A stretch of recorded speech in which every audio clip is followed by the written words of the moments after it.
The skies above the island are in a frenzy. The air is whipped up, causing the treetops to shake violently.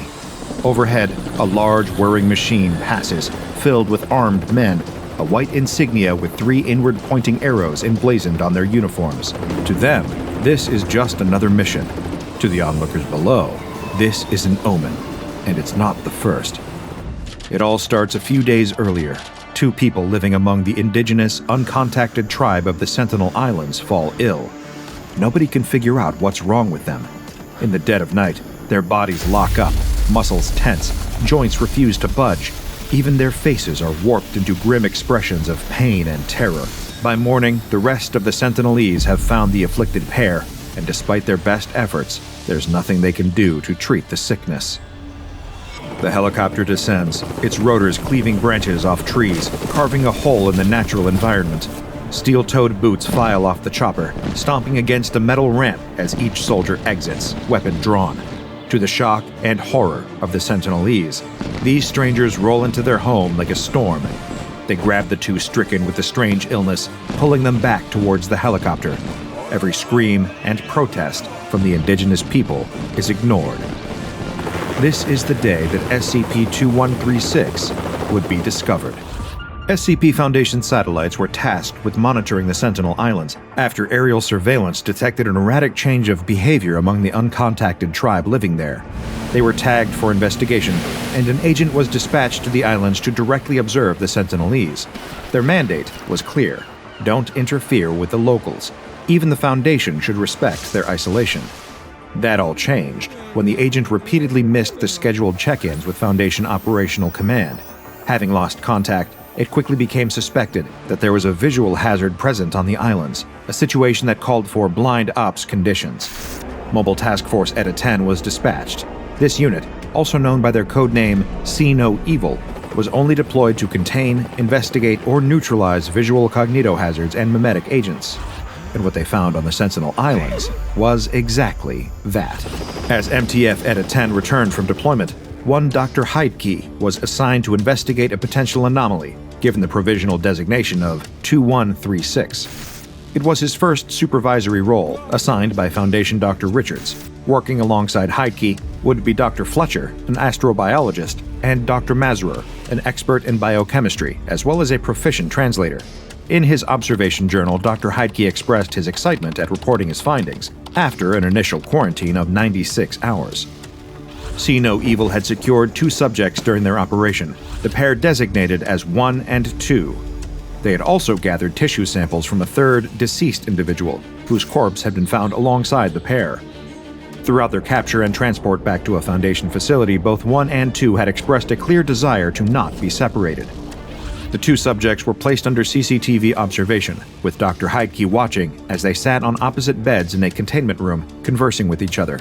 Listening in, Dr. Mazur was able to determine that 1 and 2 were speaking in a Bengali dialect, which seemed to suggest they may not have been native Sentinelese. Questioning them via the intercom in their containment room, the research team were able to learn that these 2 were agents working on behalf of the Indian government.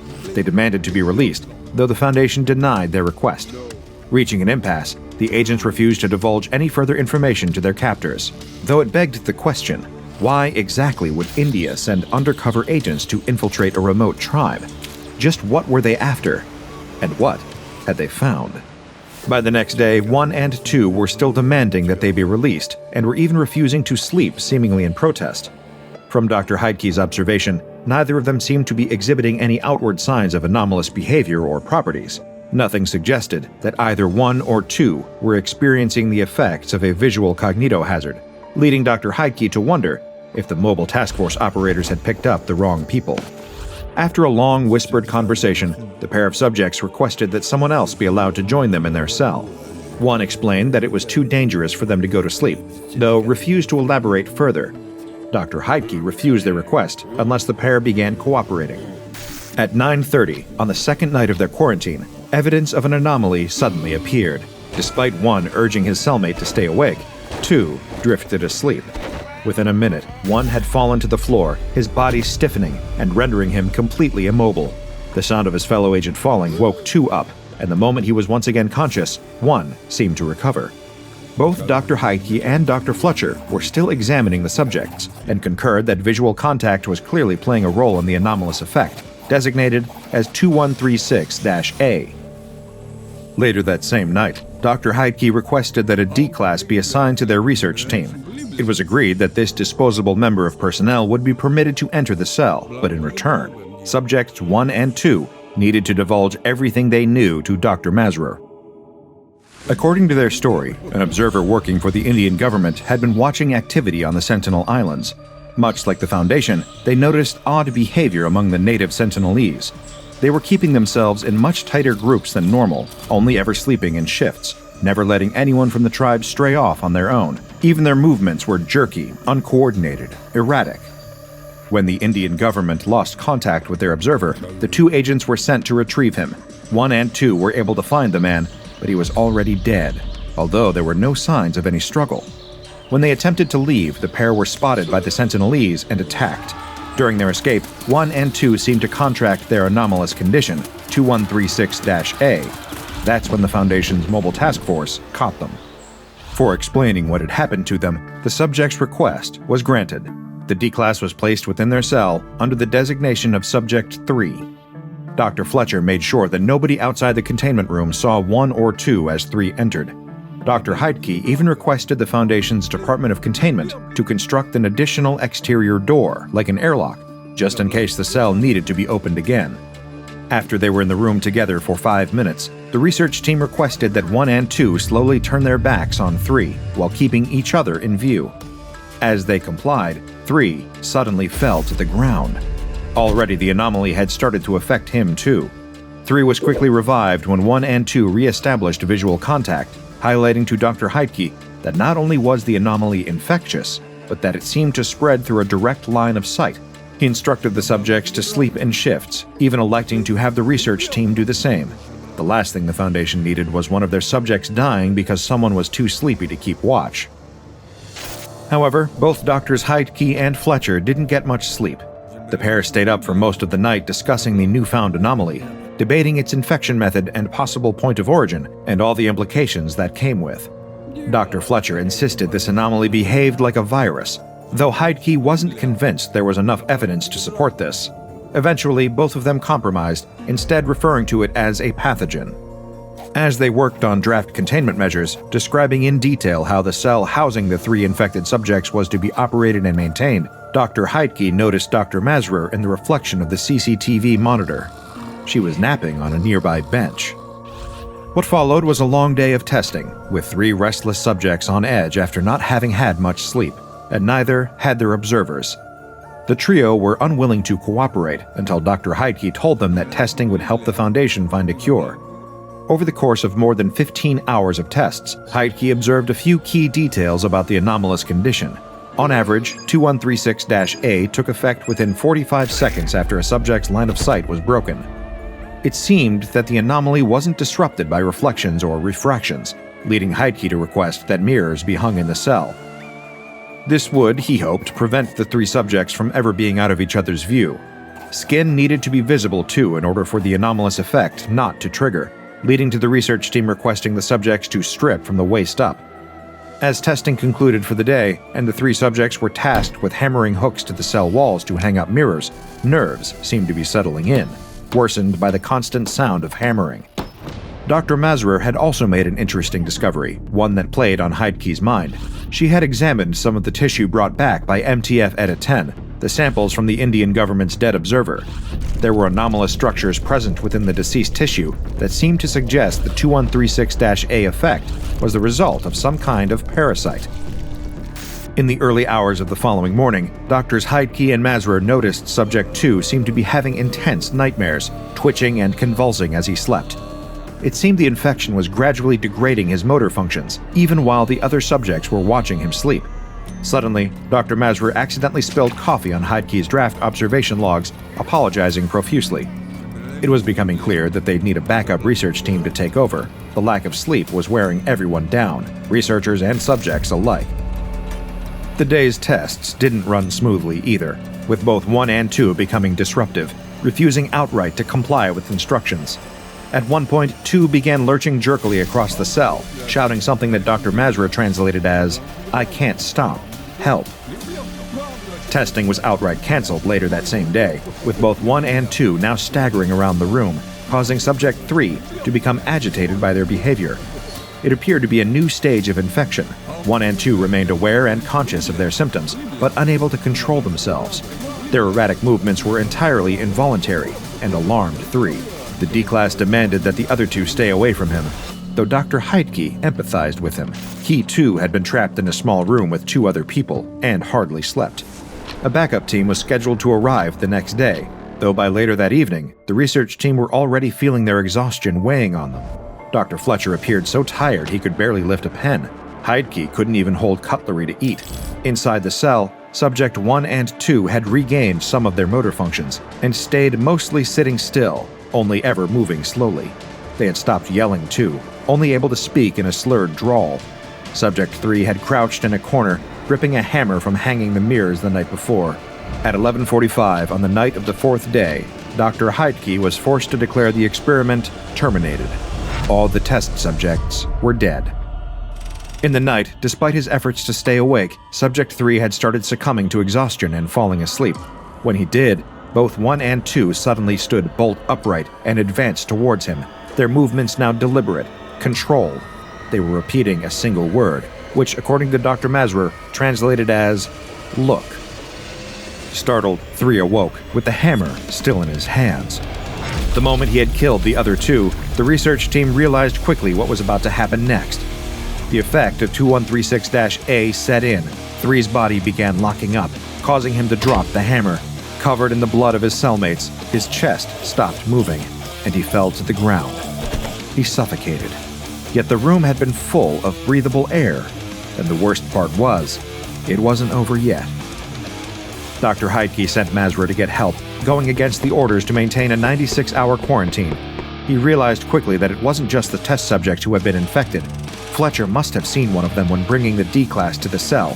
He denied it, but when Dr. Fletcher looked away, Heidke started feeling his body shutting down, struggling to move or breathe. If Fletcher hadn't turned back around, the lead researcher would have died. Dr. Mazra was only able to get as far as the nearby hallway before collapsing, leading both Drs. Heidke and Fletcher out after her. If they could see each other, stay in view, then they were safe. As their symptoms worsened, Heidke struggled to type, his observation journal becoming riddled with misspelling thanks to his hands spasming. It felt like being helplessly stuck in the passenger seat, like someone else, something else, had taken control of his body. Later that morning, not one of the research team had been able to make their way out of the observation chamber. The backup team still weren't due to arrive for hours, and all Heidke could do was keep his gaze away from Fletcher. The other doctor was watching him, but as long as Heidke didn't turn around, Fletcher couldn't move. Then, within 5 minutes, the anomaly would take effect, and they'd both die. That was the plan. Heidke knew that they had to be dead before the backup team arrived. Otherwise, the researchers would just pass the infection on the moment they saw the new team. The spasms had subsided just long enough for Dr. Heidke to leave a warning in his observation journal. He warned the Foundation that the pathogen they discovered was far more complex than anyone had initially thought. Both Heidke and Fletcher had been mumbling gibberish for hours, seemingly unable to string a sentence together, until Dr. Fletcher suddenly spoke. "Look." He repeated the word, staring at Dr. Heidke and shuffling closer. Without thinking, Heidke closed his eyes. He kept typing in his observation journal, hoping and waiting for his fellow researcher to die, knowing he would soon after too. But Fletcher wanted him to look. The final entry of Heidke's observations read, "He wants me to look, but I can't. I can't look. I can't look. I can't look. I can't look. I can't look." So what exactly is SCP-2136? Explained simply, it is an anomalous pathogen. The contagion itself is impossible to visualize, even through the use of an electron microscope. It's been theorized by Foundation researchers and experts in anomalous virology that the pathogen itself might be so small that it is able to trigger an infection at a subatomic level.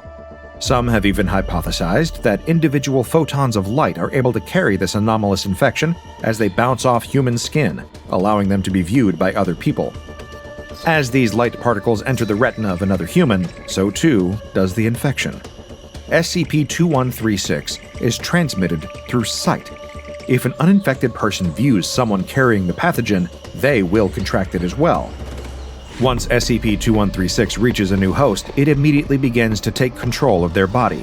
Once an infected individual is out of the line of sight of another person, likely to also be a host of SCP-2136, they will start exhibiting the first symptoms of the anomalous illness. The pathogen will begin by targeting the infectee's motor neurons, which transmit signals from the body's central nervous system to the muscles in order to perform movement.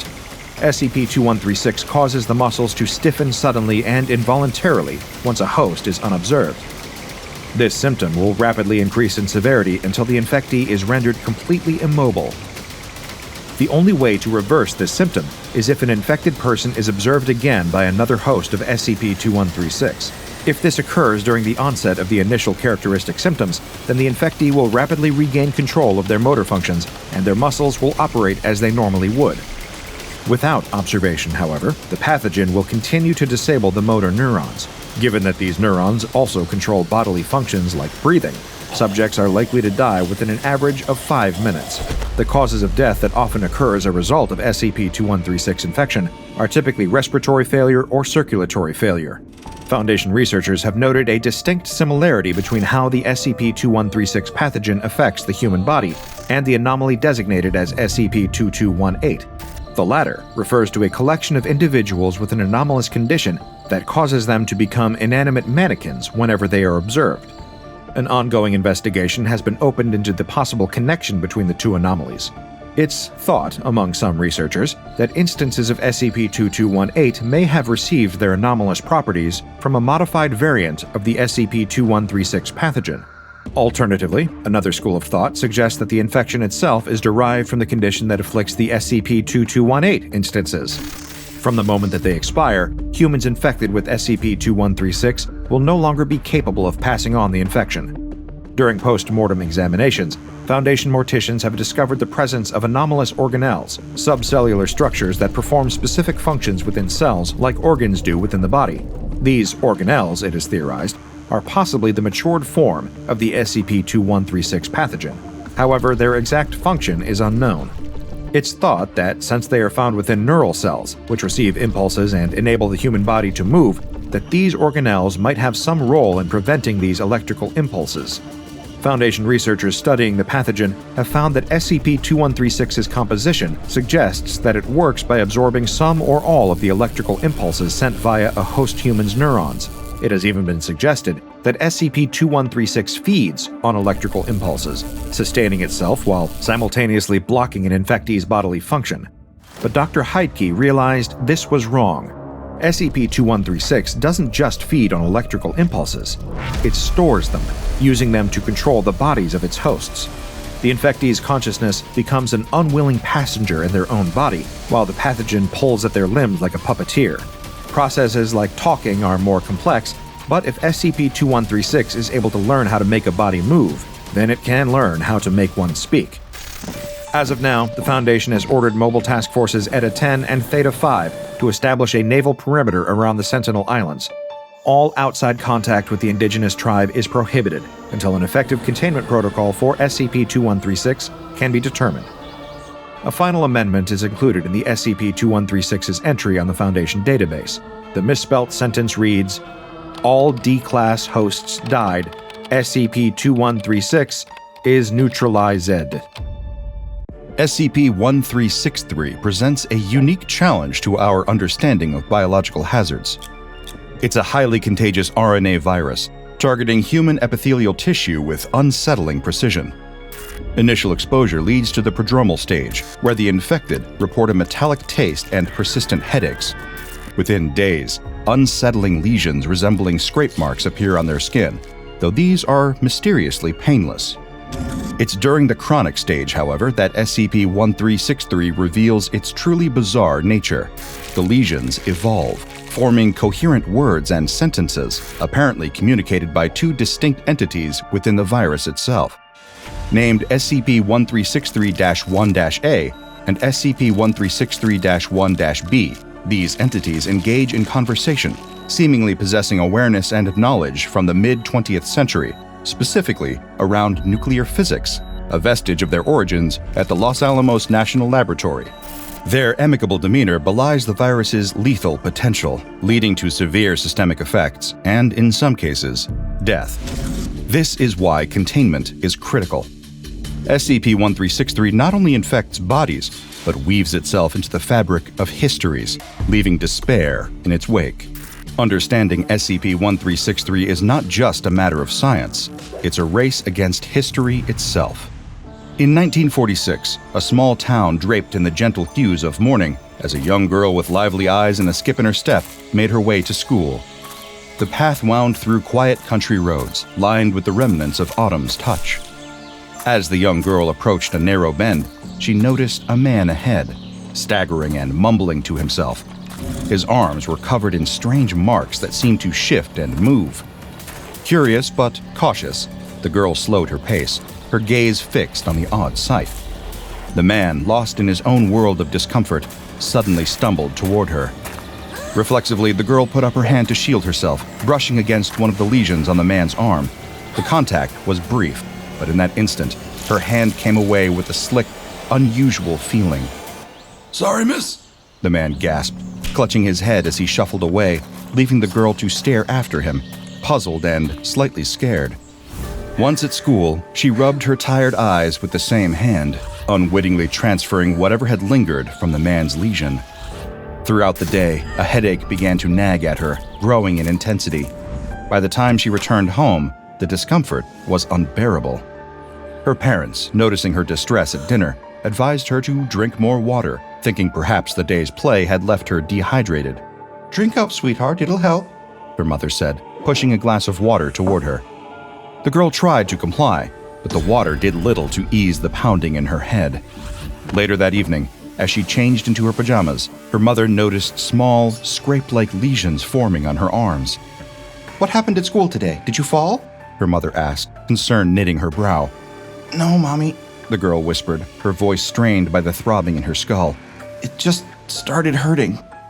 Her parents exchanged worried glances, attributing the mysterious symptoms to a possible flu, and decided to monitor her overnight, hoping a good night's rest would bring improvement. The next morning, the young girl's struggle to concentrate in class became evident. Every whisper of a classmate, every scratch of a pencil on paper amplified her headache to unbearable levels. Her teacher, a kind woman with a keen eye, noticed her distress. "You look pale," the teacher said, guiding her to the hallway. "Let's visit the nurse." In the nurse's office, the girl sat quietly, the fluorescent lights above seeming to pulse with each throb of her headache. The nurse, a meticulous woman with years of experience, examined her carefully. She gently touched the lesions, her expression growing concerned. "How did you get these?" the nurse asked, her voice low. "I don't know," the girl murmured, her eyes downcast. The nurse's suspicion ticked up a notch. Something didn't feel right. She made a decision, her hand steady as she picked up the phone and dialed Child Social Services. "I think you need to see this," she said, glancing back at the girl with a mix of worry and determination. Later that day, a car pulled up to the family home. Social Services, accompanied by a police officer, approached the front door.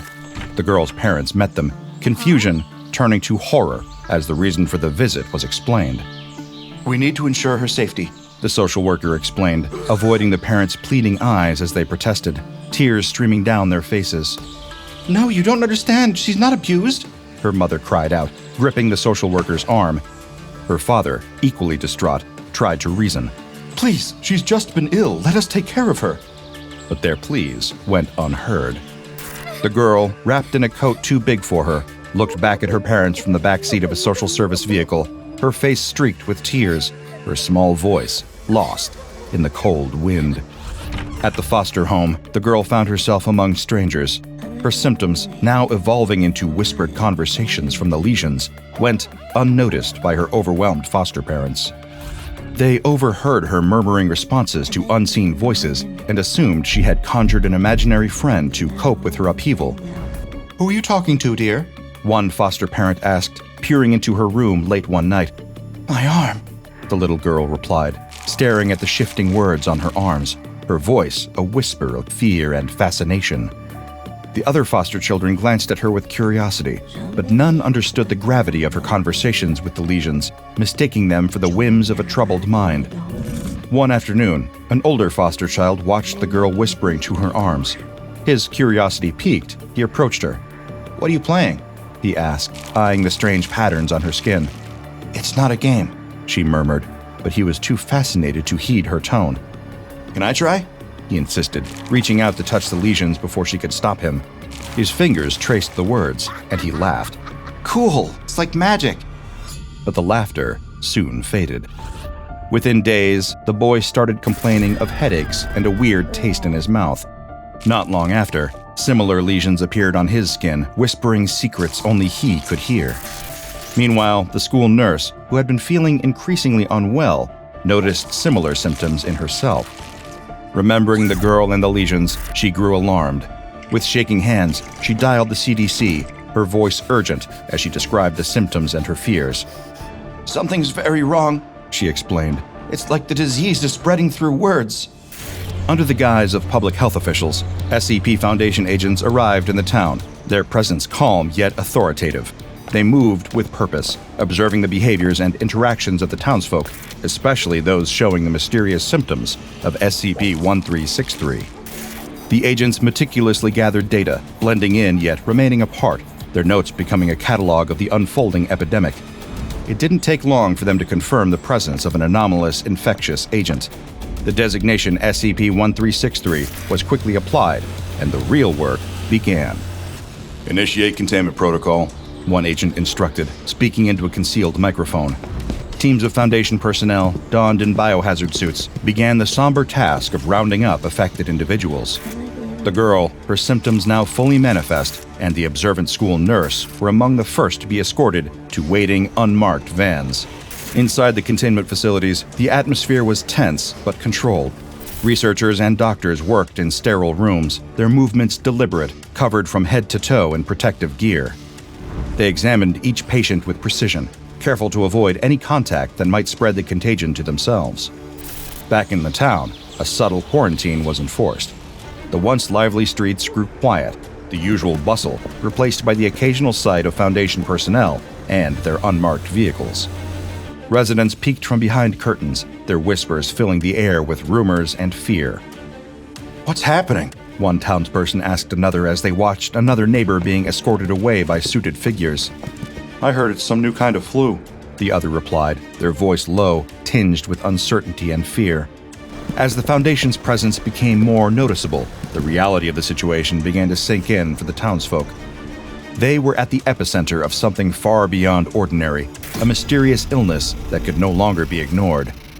The town, now under the watchful eye of the Foundation, braced itself as the quiet quarantine tightened, a protective grip that held both safety and a whisper of something darker.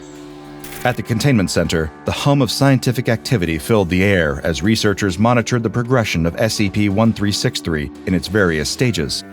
The atmosphere was tense, each team member aware of the unusual and dangerous nature of their subject. In a secured observation room, a Foundation doctor prepared to interview the lesions on the girl's arms. The setup was unusual. A camera focused on the girl's limbs, a microphone poised to catch every whisper from the sentient marks. "Let's begin," the doctor said, his voice steady despite the surreal task. He addressed the legions directly, pen in hand, ready to record their responses. "Can you understand me?" The legions shifted, forming words that appeared on the girl's skin. "Yes," they replied, the word slowly morphing on her arm. "How are you able to communicate?" The doctor continued, his fascination tempered with a clinical detachment necessary for his notes. "Through her," the legions formed the reply, indicating their host. The doctor noted the response, then asked another question. "What do you want?" "Exist," the legions spelled out, a simple yet chilling response that made the room's temperature feel a degree colder. As the interview proceeded, the researchers behind the observation glass took meticulous notes, their faces a mix of curiosity and concern. Each answer was analyzed. Theories whispered back and forth about the implications of this communicative ability. The girl, for her part, sat quietly, her expression one of resigned discomfort. She had grown used to the odd sensations of her own skin speaking, yet the fear of what it meant lingered in her eyes. The session continued, with the doctor gently probing for more information about the origins and desires of SCP-1363-1, the entities living within the virus. Each answer brought them closer to understanding, yet the truth of SCP-1363 remained elusive, shrouded in biological mystery. As the day wound down, the researchers compiled their findings, the data a mix of scientific breakthrough and haunting medical anomaly. The containment center buzzed with the energy of discovery and the somber acknowledgement of the path ahead. The girl was returned to her room, her arms still whispering secrets only the Foundation could now hear. As we've seen, SCP-1363 is not just a medical anomaly. It's a window into the complexity of infectious diseases and their potential interactions with human psychology. After the acute and chronic stages, the virus enters what we will call the convalescent stage.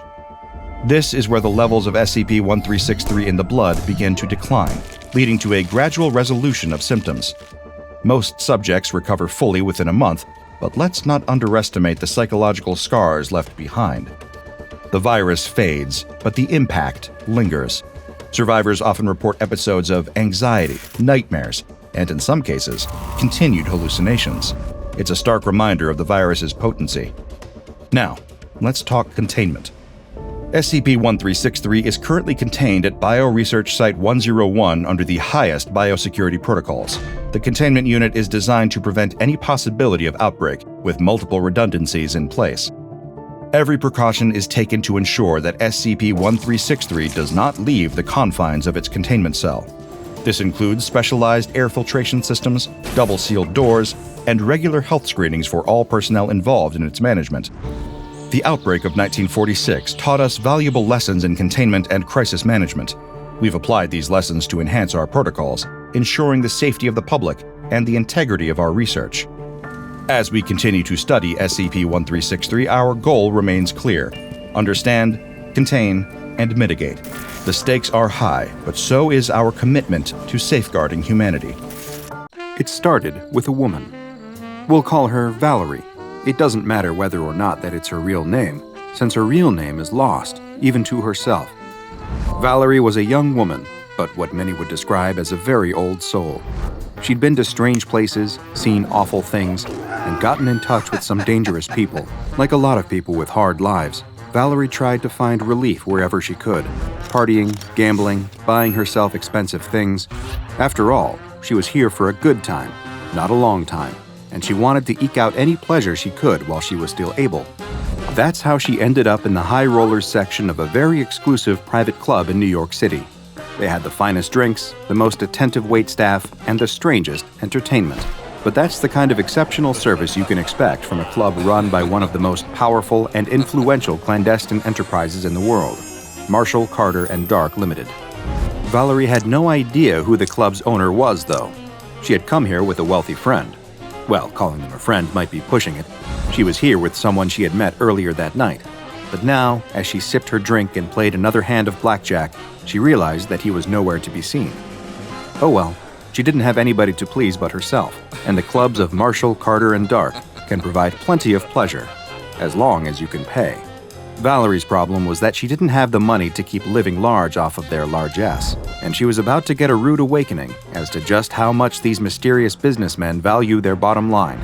If she took a second to think about it, she may have noticed she was out of place among the rest of the clientele, wealthy businessmen and shady moguls in fine suits. What was a girl like her doing in a place like this? Unless, of course, she was here to fulfill another purpose entirely. Eventually, a bill was presented to Valerie. "Oh, this isn't for me," she told the waiter. "My friend is taking care of everything." When she went to motion towards the wealthy man who had brought her here, she realized that he was nowhere to be seen. "I'm afraid the gentleman I believe you're referring to left some time ago," the waiter told her. Valerie was disappointed, but this kind of thing had happened to her before. She reached for her purse. It looked like she'd be paying for herself that night. "All right, how much do I owe you?" she said as she grabbed a handful of chips from her stack. "I'm afraid you might be a little confused," the waiter told her, eyeing what at most could be a couple $100 in casino chips. "Are you not aware of what you're drinking?" Valerie glanced at the bottle of champagne sitting next to her, and then at the other two identical empty bottles sitting next to it. "It's the champagne he ordered. Valerie answered. Yes, said the waiter, but that isn't just any champagne. Valerie's eyes began to grow wide as he went on. Those are from a very rare and very expensive vintage. How rare? Valerie nervously asked. Extremely rare, the waiter told her. Each bottle you were drinking cost... It felt like the room suddenly filled with rushing water. The edges of her vision dimmed as a roar filled her ears as she heard the last thing the waiter said. Each bottle she had drank cost $20,000. When Valerie regained her senses, she was being escorted by a group of tall gentlemen in dark business suits into a soundproof back room, where they explained the severity of her situation. As the fear continued to set in, she started to beg. She said that if they just gave her a little more time, she could earn back the money she owed them. The solemn-faced representative explained to her that Marshall, Carter, and Dark Limited doesn't operate like that. However, there would be other ways that she could pay back her debt to them, but it would be their way. They gave a brief explanation that providing luxury private clubs to an esteemed clientele was only one part of their enterprise. The other side of their business was even more exclusive. An auction house where truly unique products are sold to the highest bidders. And come to think of it, there was a hole in the market that seemed to be just Valerie's size. All they asked for was for her to spend a period of time in their service, and when the debt was repaid, her life would be hers once more. And there was more to it as well. Although she would have to work for them, time would not actually pass for her during her service. She'd get to keep her youth. It would be as if she'd never worked for them at all, a blink of an eye, and she'd be right back where she was. Valerie took just a moment to consider it. She wasn't sure she believed what these men were telling her, but she'd heard and seen some very strange things in her life. Was this really so hard to believe? And after all, what choice did she have? She didn't have $60,000. So she agreed to repay her debt to Marshall, Carter, and Dark, and do whatever that entailed. The representatives assured her that all she'd need to do is lay back and relax. They'd take care of the rest. Valerie didn't remember much after that moment, but she awoke in the dark. She couldn't move any part of her body other than her eyes. The next time she saw the light, she remembered being up on stage, looking down at a crowd of people wielding auction paddles, while an animated auctioneer reeled off the many advantages of some product she couldn't see. Certain words and phrases stuck out. Fully articulated and posable, warm to the touch, not a blemish on her, never talks back, she'll always look you right in the eye. Eventually, someone won, and she was placed back in the darkness. Years went by, being taken in and out of the dark by strangers, wearing different clothes and being referred to by different names, moving only when she was permitted. Little by little, she forgot the person that she once was. One day ran into the next. It all became a blur of darkness, punctuated by brief flashes of light. Years turned into decades. She never said a word. She forgot what it even felt like to be able to speak. But then one day, out of the darkness, appeared a pair of strangers in black tactical gear who looked at her with an expression somewhere in between pity and disgust. From that moment on, she finally found a new name to replace that empty void. Now, she was SCP-446. The files on SCP-446 are as mysterious as they are deeply disconcerting, and we can only speculate as to the exact process that led to the creation of SCP-446, since the duplicitous salesmen at Marshall, Carter, and Dark Limited don't seem eager to share their secrets with anyone outside of their organization. But what SCP Foundation researchers have learned from solid empirical observation is that SCP-446 is a humanoid mannequin 1.75 meters tall and weighing 52.16 kilograms. She is, or perhaps was, a pale-skinned Caucasian woman who appears to be in her early 20s. She has brown hair that measures 17.78 centimeters at its longest point, brilliant, bright blue eyes, and the distinctive Marshall, Carter, and Dark Limited logo tattooed on her lower back. In many ways, she has all the hallmarks of a living human being. She's superficially anatomically correct, with realistic skin tone and texture, eye coloration and sclera clarity, and researchers who've dealt with her directly claim that she has the warmth of a real human being.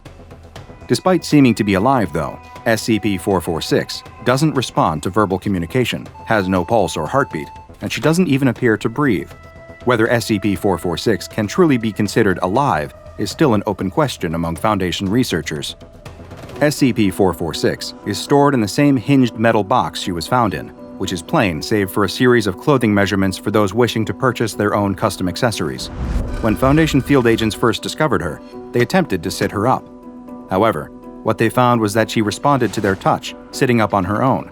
All it took to get her to lay back down was a gentle push on her shoulders from the front. Through further study, it was discovered that selective touch cues can induce different types of movement in SCP-446. She could be induced to stand up on her own, and through gentle pressure applied to the top of the head, she could be induced to sit or lay back down on her own.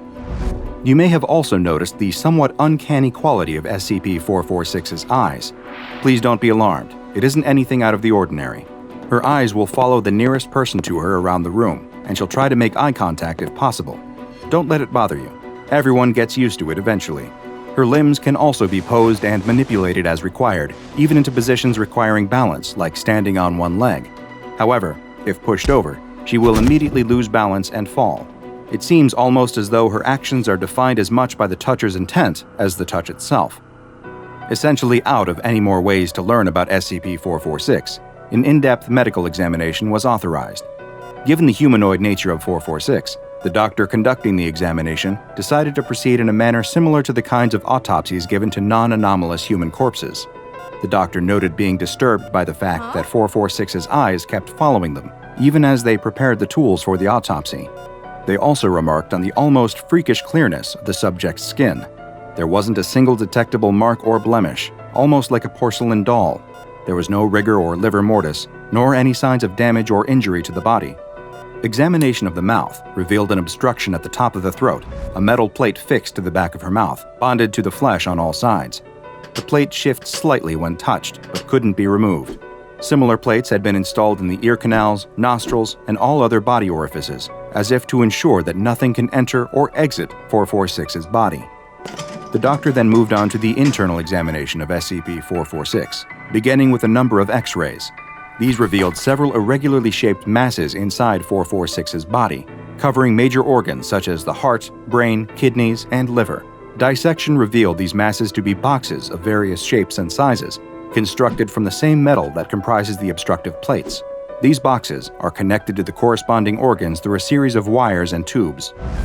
The doctor notes that neither their scalpel nor their wire saw could cause any meaningful damage to the boxes, and that it's possible the boxes not only keep the body preserved, but also allow for its limited set of movements. Certain barriers presented themselves during the dissection process, both physical and psychological. SCP-446 exhibited an extraordinary healing factor, fully repairing her own skin minutes after having her chest fully opened in a Y incision. This made sustained internal observation difficult, and the doctor declined to perform any more extensive mutilations for fear that the damage would be irreparable. This limited the progress that could be made in the procedures overall. However, it wasn't the worst thing to occur during the dissection. The doctor noted that SCP-446 stared at them the entire time while they were making incisions into the body, making them extremely uncomfortable. And during the several-minute healing process of the Y incision in her chest, SCP-446's mouth moved, as if speaking silently the entire time. The doctor left a note that this may suggest a level of sapience in 446, though nothing could be proved conclusively on that front. The file for SCP-446 is a relatively sparse one, given the minimal containment requirements of the anomaly. Between studies, she is simply kept in her box. There has, however, been one notable incident involving SCP-446, documented by Foundation researcher Dr. Sunderland back in 2010. The event, labeled Incident 446-1, took place in Storage Room 6. In the interest of preserving the anomaly's modesty, she was dressed in a standard D-Class uniform before being placed back into her box for the night. A guard reported a strange thumping noise later that evening and investigated himself and found it was coming from the inside of SCP-446's box. Dr. Sunderland was called in at this point and oversaw the opening of the box. It turned out that SCP-446 was repeatedly attempting to rise to a sitting pose inside the box and was banging her head against the lid. Finally freed, SCP-446 rose to her feet of her own volition for the first time since the start of her containment. She assumed a strange pose, her head bowed and her wrists touching above her head, as though her hands were bound at the wrists, or she was desperately praying or begging. Her facial expression also shifted for the first time, taking on a look of sadness and fear. Dr. Sunderland was able to make SCP-446 return to a more neutral standing position. but nothing could make her permanently assume the laying position again until the D-Class uniform was once again removed. There is still not a confirmed explanation as to why exactly this happened, but the answers may be too horrible to even consider. For this particular anomaly, which has been given the Safe Class designation, perhaps the kindest thing to do is leave her in the box. That's at least a more humane fate than whatever Marshall, Carter, and Dark had planned. A young man and his girlfriend enter the apartment they share. She tosses her keys on the entryway table as the man checks the time on his phone. He reminds the young woman that they will need to leave soon if they don't want to miss the movie they have purchased tickets for. The woman agrees, but she wants to take a quick shower before they leave. As she goes to freshen up, the man sits down at his computer to get in a quick round or two of his favorite online squad-based first-person shooter. He puts on his headset and jumps into a game. Before he knows it, he's just finished his third round. He checks the time on his phone again and realizes that they were running late. He takes off his headphones and is confused when he hears what sounds like the shower still running. He gets up and goes to the bathroom door and listens. The shower is definitely still on. The man knocks on the door and asks if everything is all right. He waits a moment, but there's no response. He knocks again, and still nothing. She doesn't usually take showers this long, and he immediately worries that she might have passed out or, well, he doesn't even want to think about it. "I'm coming in, okay?" he announces as he opens the door to check on her. The man immediately notices how steamy the room is. The hot water must have been running for a while, and he's worried she really did pass out from the heat. "What's going on? Are you okay?" he asks, and when there's no response again, he pulls open the shower curtain to find nothing. Just an empty tub. There's no sign of his girlfriend anywhere. The man is beyond confused. He turns off the water and goes to the bedroom, but she isn't in there either. He runs to the front door, but it's still locked, and her keys are sitting on the table. He unlocks the door and sticks his head out into the hallway anyway, but nothing is out there. What is going on? He checks the bedroom again, then the bathroom, but she hasn't suddenly reappeared in either. He's in complete shock, unsure of what could be happening. He sits down on the toilet and puts his head in his hands. His head is spinning as it feels like the world is suddenly falling down all around him. The police are immediately suspicious of the man's story. His girlfriend simply vanished while taking a shower? "You expect us to believe that?" the detective asks. The man has no answer, though. It's as if she simply blinked out of existence. He's convinced she must still be in the building somewhere, that she somehow slipped out without him noticing. But none of the security footage from inside the building shows anything abnormal. There's footage from the cameras in the lobby of them entering the building, but nothing after that of her leaving. Just as in every missing person case like this, the boyfriend is the #1 suspect. But without any evidence, they can't hold him any longer. After many long hours of interviews, they finally allow him to leave, but not back to the apartment, since it's an active crime scene. The man has no family to speak of, and his few friends seem to have the same suspicions as the police and want nothing to do with him. His girlfriend was the only person he truly had in the world, and now she's gone. He's put up in a shabby motel, and days pass, then weeks, then months, but no evidence of the missing woman ever turns up. The man replays the memory of that day over and over in his head, searching for some kind of answer, but try as he might, he can't remember anything helpful. No clue as to what could have happened. The case is completely cold, and has been from the very start. The police eventually have to move on to newer, more solvable cases, and they finally allow the man to return home. He's overwhelmed with emotion the first time he enters the apartment. The place is a mess. It looks like the police turned it inside out looking for clues. Not knowing what else to do, he starts the long process of cleaning up the apartment. After hours of putting things away, he eventually gathers the strength to go to the one room he's been avoiding, the bathroom. He opens the door to the last place he's certain his girlfriend was. He enters to find that it looks like the rest of the apartment, as if someone has looked at every single object. But just like him, the police never found any trace of where she went. After straightening up this last room, he decides that he should take a shower and go to bed. It fills him with dread to think about standing in the last place he knows where she was. But he's had months to grieve the loss of his girlfriend, and he's decided that he needs to move on, whatever that means when someone goes missing without a trace. He turns on the shower and lets the water heat up before stepping in. Once he's in, every thought he has is about her. He wonders if she ever actually got in the shower at all, or somehow used it as a diversion to slip out unseen. He just can't figure out how. The day's events race through his mind, just as they have 1,000 times before, but his thoughts are interrupted when he notices that the water has started to pool around his feet. He looks down and sees that the drain cover looks normal. Maybe there's a clog, though. Do showers clog when they're not used? He has no idea. He bends down to get a closer look. The long, black creature emerges from the drain in the blink of an eye and latches onto his mouth, muffling him before he even has a chance to scream. He struggles and pulls down the curtain on top of him as he falls back onto the shower floor. But it's already too late. And in a matter of minutes, he too will be gone without a trace. Is there anything more comforting after a hard day than a nice, long, hot shower? The answer to that is no, there is nothing better. But that relaxing shower might just be the last you ever take when, unbeknownst to you, your pipes are home to an instance of SCP-153, also known as drain worms.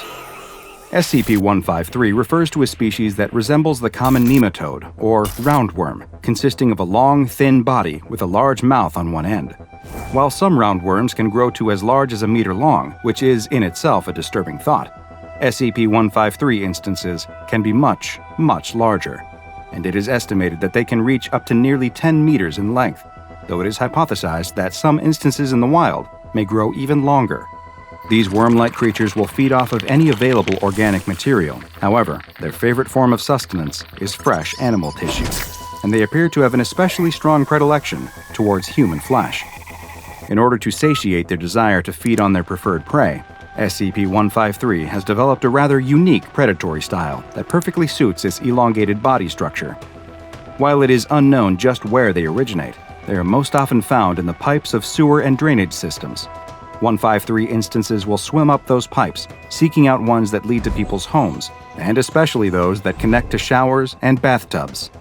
Once they reach the end of the pipe, SCP-153 will latch onto the drain cover and begin secreting an acidic substance.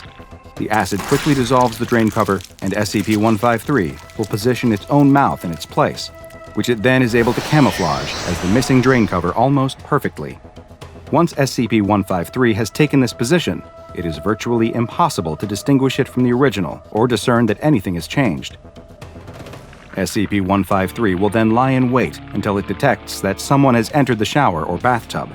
Once the unsuspecting person has begun to bathe, it will very quickly emerge from the drain, latching onto the victim's face, most likely in order to prevent them from calling for help.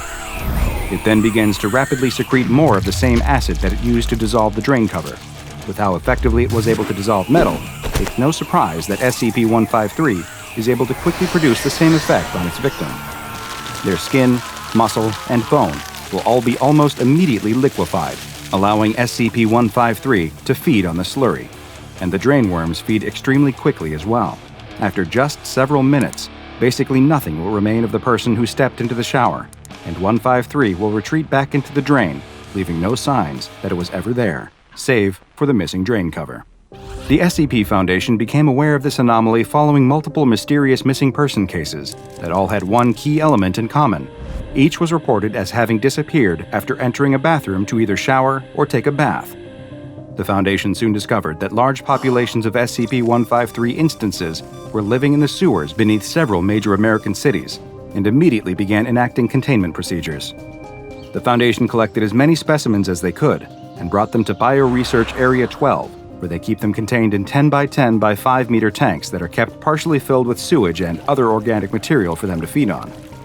Of course, it is of the utmost importance that these containers are never connected to any other plumbing systems, either internal or external.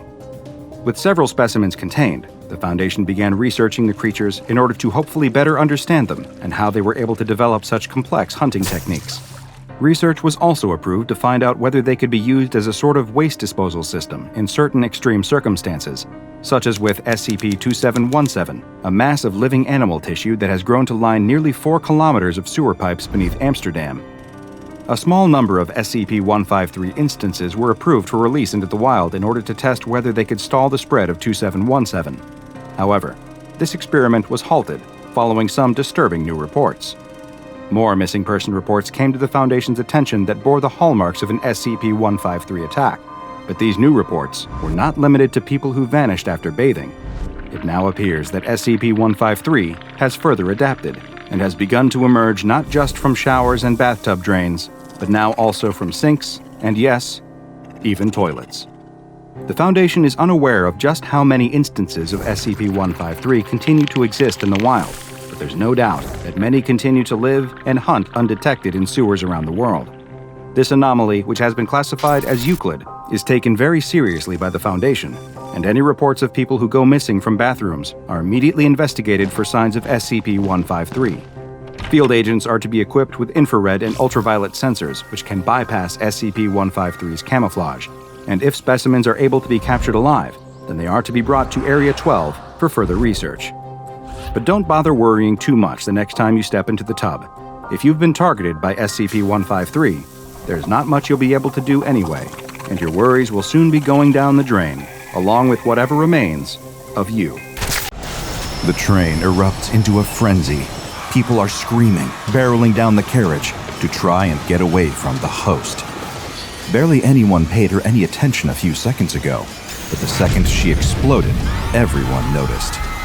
The passenger gets barged out of the way by a stampeding commuter.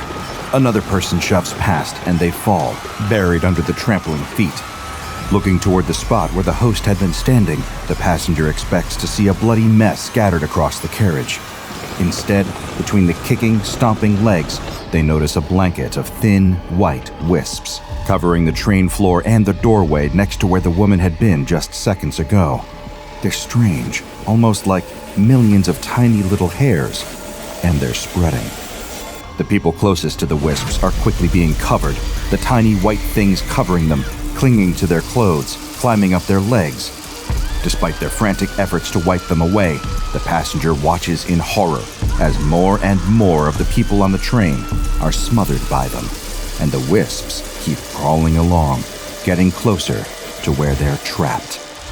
The investigator leads their team of small-town sheriffs and deputies heading into the dank, dark cave. Behind them, a trail of discarded shoes, clothes, and dropped personal effects, all hints that all the slew of disappearances leads to this spot, a cave in the woods, miles outside of town. As they move through the darkness, the investigator's flashlight glances off stony walls until the sound of something shifting comes somewhere deeper in the cave. Everyone freezes, waiting to hear it again. The cold air in the cave goes still, then something stirs again. Heading down the rocky passageway, the investigator is the first to step out into the main chamber of the cave.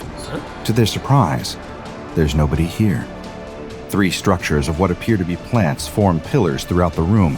Out of the corner of their eye, the investigator is sure they see one of them shift. A trick of the light, it has to be. So they take a closer look. It's not just plants. There's more. It almost looks like flesh. Then the investigator sees something that makes their blood run cold. They shine the beam over the grotesque mass, and an eye contracts, staring back. They've found the missing people, and somehow, they're still alive. Among the alarming anomalous discoveries made by the SCP Foundation, few have the same far-reaching and potentially deadly consequences as SCP-129. Ever since the discovery of the organisms, researchers and experts in the fields of anomalous microbiology and pathology have determined that SCP-129 may be the single most dangerous infection on the planet. Following a series of incidents involving a commuter train in Redacted and a spate of disappearances in Redacted, the SCP Foundation became aware of a particular strain of different fungal species. The exact number of variations and species affected by this phenomenon remains undisclosed, even amongst Foundation researchers. There are an estimated 2 to 3 million species of fungus on Earth, though only 155,000 with any formal designation. There is no confirmation or indication of exactly how many of these fungi are instances of SCP-129. The only known commonality between the affected species is that they are all types of fungus that can infect any animal with mucosal membranes. Due to a combination of historical factors, a vast percentage of the human population, as well as most animals, are naturally immune to SCP-129, or at least can resist the symptoms of a later stage infection. The condition, known as progressive fungal infection, advances through 5 stages of SCP-129, with symptoms worsening from stage 1 to stage 5. Each stage of infection increases the likelihood of progression to the next, influenced by both ongoing exposure to SCP-129 carriers and the subject's natural resistance. However, resistance diminishes with every stage, making advancement, Stage 3 to Stage 4 and so on, more likely. Though most of the world is considered to be naturally immune to SCP-129 infections higher than Stage 2, this is not true of all organisms on Earth. However, given the subtlety of the earlier stages' symptoms, detecting and diagnosing a confirmed instance of SCP-129 is highly difficult. It is considered by Foundation researchers to be far outside the treatment capabilities of most civilian medicine. While early detection may prevent progression to Stage 3, no efforts are currently underway to improve diagnostic methods for infections below that threshold. Despite this, the symptoms of the first two stages have been observed in controlled environments and recorded within the SCP Foundation database entry for SCP-129.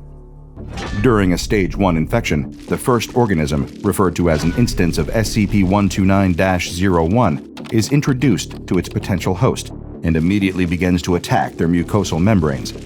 The anomalous fungal organism will then begin to multiply rapidly. However, it does so in a way that is considered to be unobtrusive. Symptoms of a Stage 1 SCP-129 infection are incredibly hard to detect, if they're even present at all. While normally asymptomatic, some infectees may start to experience a faint but persistent smell. Test subjects exposed to known species of SCP-129 have described the smell as being vaguely yeast-like. This can lead to Stage 1 outbreaks among civilians to be misdiagnosed in persons of any gender as Candida infections. This fungal condition is known to produce a similar odor in some cases, caused by the production of ethanol and acetaldehyde that ferment sugars within the body. However, overgrowths of the Candida fungus can also commonly be odorless.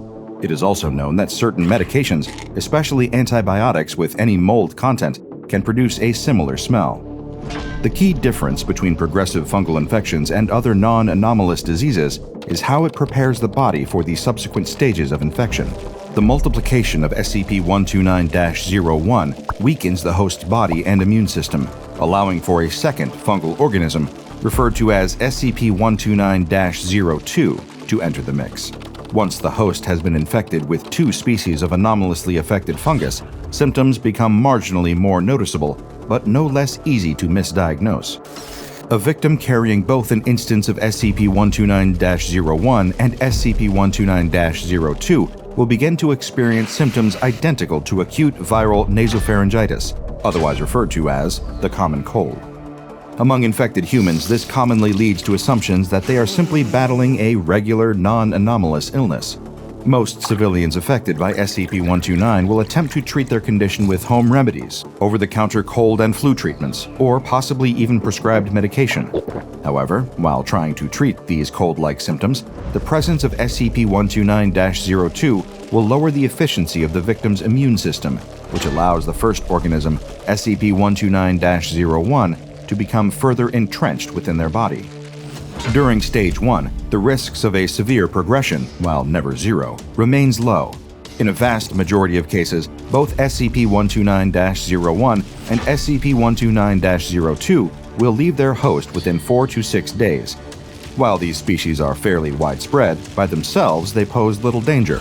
Most of the global human and animal population lack protection against exposure to these fungal organisms. However, healthy immune systems typically repel the species with relative ease. The real threat posed by SCP-129-01 and SCP-129-02 is their potential to facilitate an infection of another organism, SCP-129-03. Exposure to this is what denotes a Stage 2 case of progressive fungal infection. Stage 2 sees the introduction of SCP-129-03 to an organism's immune system. Under normal circumstances, the presence of this type of anomalous fungus can be stopped by the infectee's natural mucus. However, this only occurs when encountering SCP-129-03 in isolation from other strains of SCP-129 fungi. In cases of progressive fungal infection, exposure to SCP-129-01 during Stage 1 predisposes the subject to secondary infection by SCP-129-03 in Stage 2. This is because of the way that SCP-129-01 typically behaves within the mammalian body, causing the composition of naturally produced mucus to be altered. This means they are less resistant to SCP-129-03 exposure. Once this type of anomalous fungus establishes a presence in the host's body, it causes further internal bodily alterations.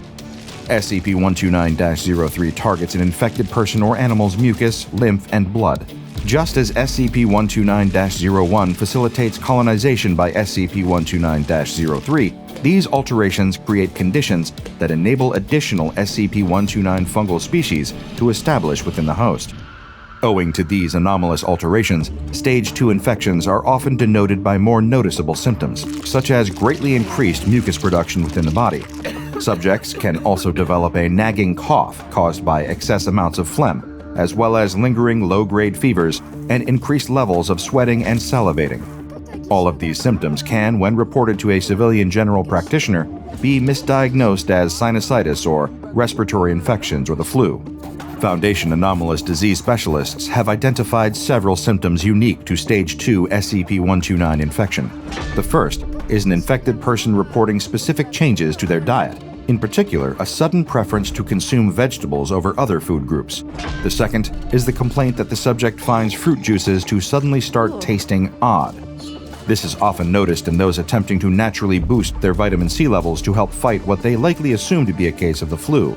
The Foundation is awaiting Ethics Committee approval to monitor patient records and physician notes in major hospitals for indicators of Stage 2 progressive fungal infection. In most cases, this stage and the presence of SCP-129-03 usually lasts around 2 weeks, though can persist as long as 4 months in some cases. Generally, the immune systems of most humans, among those who are of average health, are able to expel instances of SCP-129 fungal species and allow for a full recovery. A considerable percentage of the human population has already experienced a Stage 2 SCP-129 infection at some point in their life, leading to a natural immunity that allows most people to survive this stage. Although few cases advance this far, subjects with earlier stages of progressive fungal infection remain at risk of progressing to Stage 3. There are 3 anomalous species known to cause a Stage 3 infection, each with their own symptoms associated with exposure. While nearly all animals, humans included, are immune to these, the effects of Stage 1 and Stage 2 of SCP-129 mean that victims can become infected with one or more of the following: SCP-129-04, which causes increased lacrimation, the production of tears, as well as a slight yellowing of the eyes, and redacted.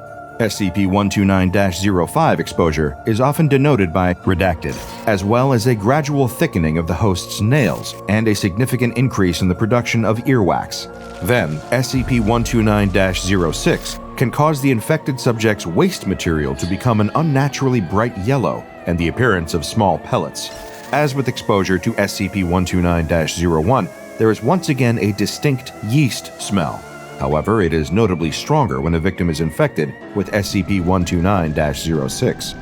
The presence of any one of these species is considered a Stage 3 case of progressive fungal infection. In these cases, the fungi are so entrenched within the host's body that they cannot be treated with conventional medicine, and removal is only possible through extraordinary and highly risky measures. Should a host become affected by all 3 of these types of anomalous fungi, then within hours of exposure, they will develop even more severe symptoms. These have been likened to flu symptoms in some cases, but are notably worse in others, causing infected hosts to be bedridden for 3 to 5 weeks. After this time has elapsed, a victim will appear to have made a full recovery, not knowing things are only about to get worse. By this point, a Stage 3 survivor will have species of SCP-129 present throughout their body, affecting all major functions. This marks the passage into Stage 4 of progressive fungal infection. From the outset, these subjects might appear healthier than those experiencing Stage 3. They will report generally feeling healthy and may even appear more lively and energetic than they were even before contracting SCP-129. Internally, though, fungal species SCP-129-01 through to SCP-129-06 will have completely infiltrated their immune, respiratory, circulatory, reproductive, and central nervous systems, along with their redacted. Mycelium is the structure of a fungus that functions as its roots, consisting of a mass of branching hyphae that resemble threads. During Stage 4, the mycelia of SCP-129 species will start to permeate through the skin of infectees, replacing a significant percentage of the host's hair. The hyphae are almost identical to human or animal hair, even being shed in the same manner. This makes it impossible to distinguish what might be ordinary hair from the roots of anomalous fungi without closer analysis. These hyphae allow the various SCP-129 species to propagate between their current host and potential new ones. Anyone that comes into contact with these hyphae has a higher than 90% chance of becoming infected with progressive fungal infection.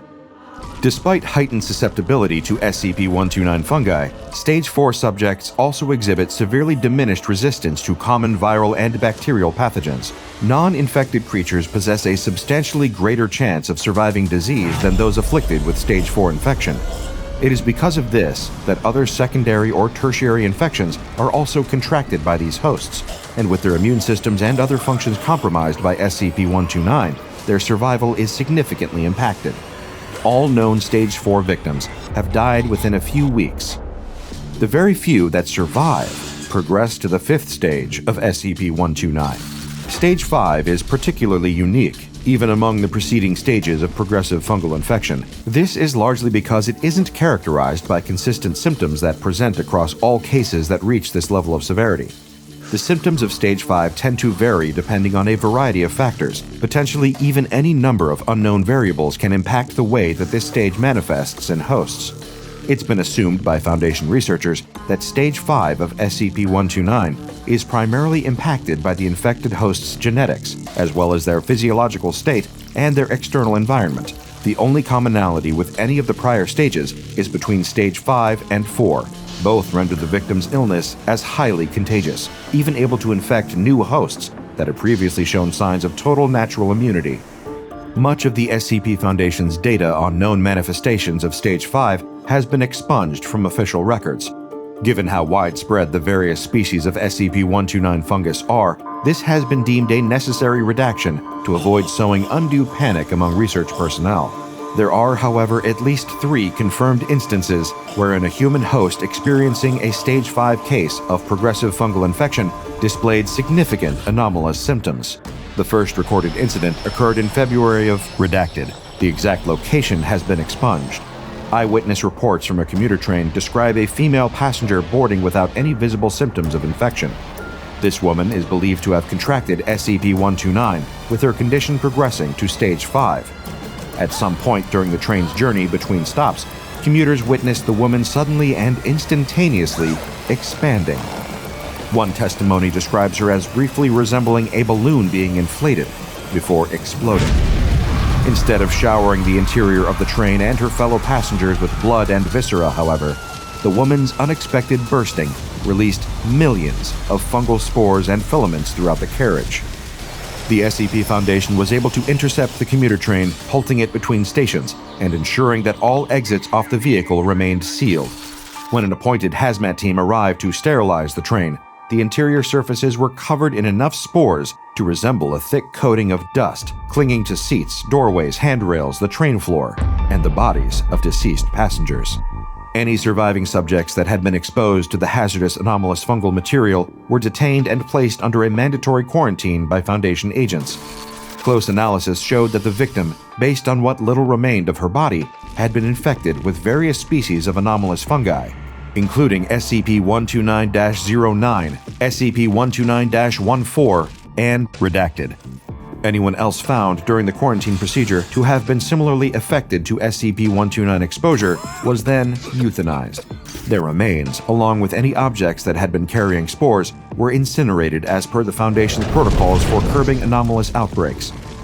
Among the casualties were a number of personnel accidentally exposed to the spores during attempts to decontaminate the scene.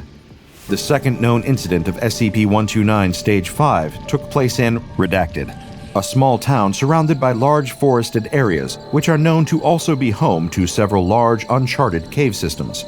The Foundation became aware of a number of disappearances that took place in the area, thanks to agents embedded within local police departments who observed an uptick in missing persons reports.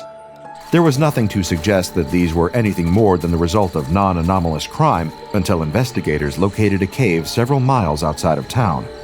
Foundation agents were dispatched to prevent information pertaining to what the investigators had found from reaching the public. Capturing and detaining the police assigned to look into the disappearances, agents were directed towards the cave and moved in to investigate themselves. Inside, Foundation personnel discovered what appeared to be several large mounds of pulsating flesh mixed with vegetative material. While most of the viscera was unrecognizable, the local police investigators were able to point out that there were some distinctively human characteristics to the mounds. Some of these features allowed investigators to identify that parts of the mass were the missing people they'd been looking for. This case in particular has baffled SCP Foundation researchers since its discovery. Many personnel assigned to develop an understanding of how this anomalous fungus works have tried to theorize exactly what the purpose of these three pillar-like masses of flesh were. The leading school of thought is that this specific combination of SCP-129 fungi was able to interact normally with the local populace, attempting to infect others. It's thought that after a period of time, the infected citizens would then feel compelled to travel to the cave, though for what exact reason or how they ended up there remains unknown. Upon arriving, the infected victims would then undergo an anomalous physiological change, becoming the pulsating vegetative flesh mounds that local investigators and Foundation agents discovered. These appear to be living organisms that were anomalously modified to provide species of SCP-129 fungus with a long-term source of sustenance. Further analysis of the recovered flesh and vegetative matter led Foundation researchers to the conclusion that these mounds could live for potentially over 100 to several hundred years. This would allow the various species that cause SCP-129 to survive and thrive for an extended period of time. It is unknown how the human hosts of the fungus would experience this, whether or not they retained their sentience after becoming assimilated into the food mounds. An autopsy revealed the presence of SCP-129-10, SCP-129-11, SCP-129-14, and one additional, albeit redacted, species of SCP-129. After discovery, the cave site where the food mounds were discovered was subsequently quarantined, sanitized, and then later sealed by the Foundation. Data surrounding the third confirmed instance of Stage 5 manifestation has been expunged. SCP-129 is still considered to be an at-large anomaly and infects a substantial number of both human beings and animals on a daily basis. There is no known cure, other than the natural immunity much of the population has to protect them against the early stages of infection.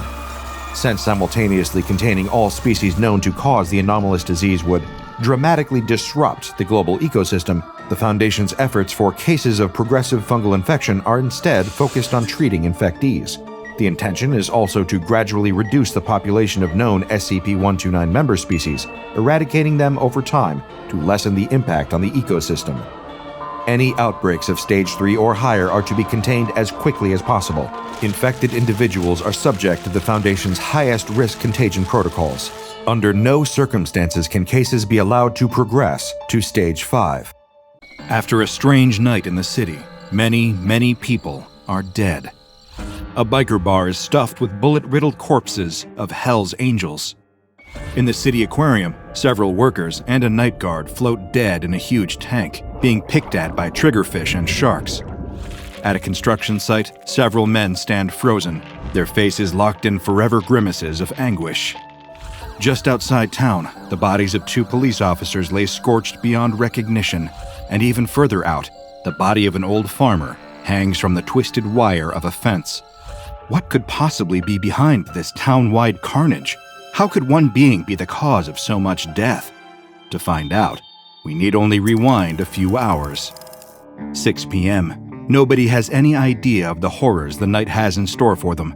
But if they knew about one another, they might have some idea of the clues, the little signs that point to something being just a bit off. Over in the biker bar, the big, tough, leather-clad men, their hair tied back with bandanas and their beards twisted into Viking locks, laugh and shoot pool together. They've completed some good scores lately. Nobody messes with them. They own these streets. It's their strength, their intimidation, and most important of all, the cache of guns in the back of the bar. One biker among them hears something strange, though, something rustling in the back room. Has someone infiltrated the armory? He pulls out his side piece, a revolver with a pearlescent handle, and barges into the armory. But the room is empty, not just of people, but of weapons. All the gun racks are laid bare. His heart drops into his stomach. Seconds later, he's running back into the bar, demanding that the music be shut off. He sounds the alarm, and bikers start scrambling, as though the missing guns might be hiding under the tables. Little do they know that the truth is far, far stranger. Over at the city aquarium, they're wrapping up for the day, seeing off their remaining few customers. Janitors are starting their nightly rounds as night guards suit up and prep for patrol. One more marine biologist who works full-time studying the aquarium's many creatures isn't quite ready to go home for the night. She's made herself a new pot of coffee and is on her way to the octopus tank, containing several of the hyper-intelligent, mysterious mollusks. But when she arrives, she sees a startling sight. All the octopi are gone. Shocked and horrified, she calls over some janitors and a night guard. There are a few other possibilities. Either these slimy escape artists had figured out a way to get out and slither away, or someone had stolen them. She's in a full panic now. These octopi are vital to her research, but when the others arrive, there's no trace of the creatures. There is, however, a strange pair of tiny, wet footsteps heading towards the tank. Before any of them can react to that, they hear a wet slapping sound behind them. Over at a construction site, work is just ramping up. Plans are being drawn up for the night's work, and construction equipment is being vanned in. The foreman of the construction site is pleased with how everything is progressing, and if everyone does their job right, they'll have all their work completed on schedule. He lives in this state of blissful optimism until one of his workers runs over to him in a panic. Someone has stolen 4 bags of cement. The exact 4 bags of cement they need for setting the foundation. As the foreman calls the company manager to profusely apologize for the delays, the construction workers scramble around the site, looking anywhere they can for the 4 bags. It's not uncommon for equipment to get stolen from construction sites, but bags of cement? That's strange. Though not nearly as strange as the creature approaching the foreman, step by careful step, its hard gray skin scratching against itself. Meanwhile, a pair of police officers in a squad car receive a call over the radio. There are reports of a break-in at a nuclear graveyard across town. A large stone dome covering up a mess of radioactive material from when the city used to have a nuclear power plant. Someone tripped the alarm on the perimeter gate, and someone needs to get there and apprehend the intruder before they do something they seriously regret. The officers arrive not so long after and see a hole cut into the fence. But the hole is weirdly low and small. Was the person who broke in a small child? That's even more reason to hurry. The 2 officers pull out their flashlights and head up to the gate, opening it and walking through. Just as they're starting to wonder whether they should have brought some kind of radiation guard, they feel a strange, warm sensation on their skin, like a tanning bed, like blistering sunlight in the middle of the night. They turn and try to see what's walking towards them. The air seems to distort and wobble, even in the dark. Then, there's a flash of bright, eye-searing light, and both the officers scream. On a farm nestled in the sticks outside the town, an old farmer is carrying out his twilight rounds. He's hammering in fence posts, making sure the sheep, cows, and chickens are fenced off.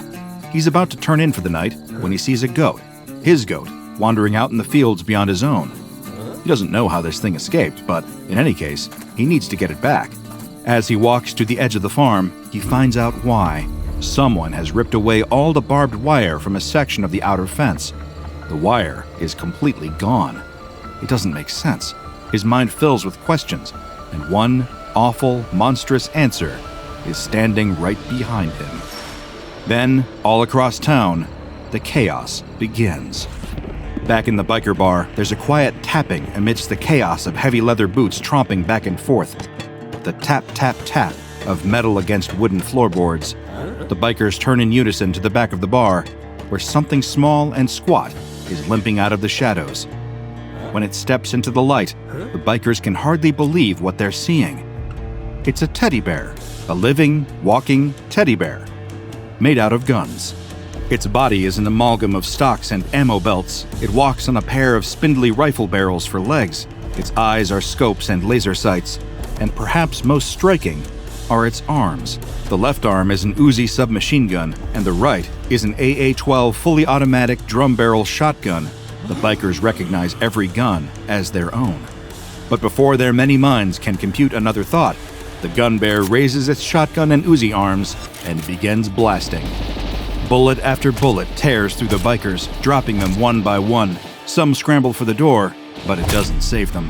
In a matter of moments, as gunshots ring throughout the bar, every single biker is dead. Over at the aquarium, things aren't going much better.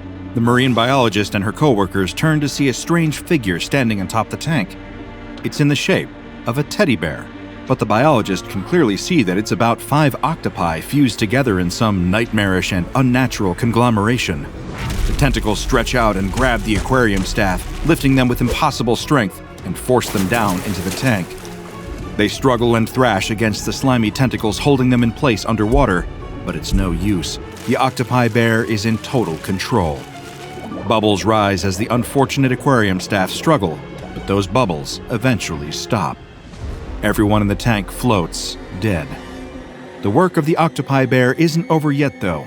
It drags the waterlogged corpses of the marine biologist, the cleaners, and the night guard across the aquarium floor, leaving a wet trail. Eventually, it throws the bodies into the main aquarium tank and watches with a slimy, blank expression as the fish begin to feed. Back at the construction site, the workers are frozen, but not in fear.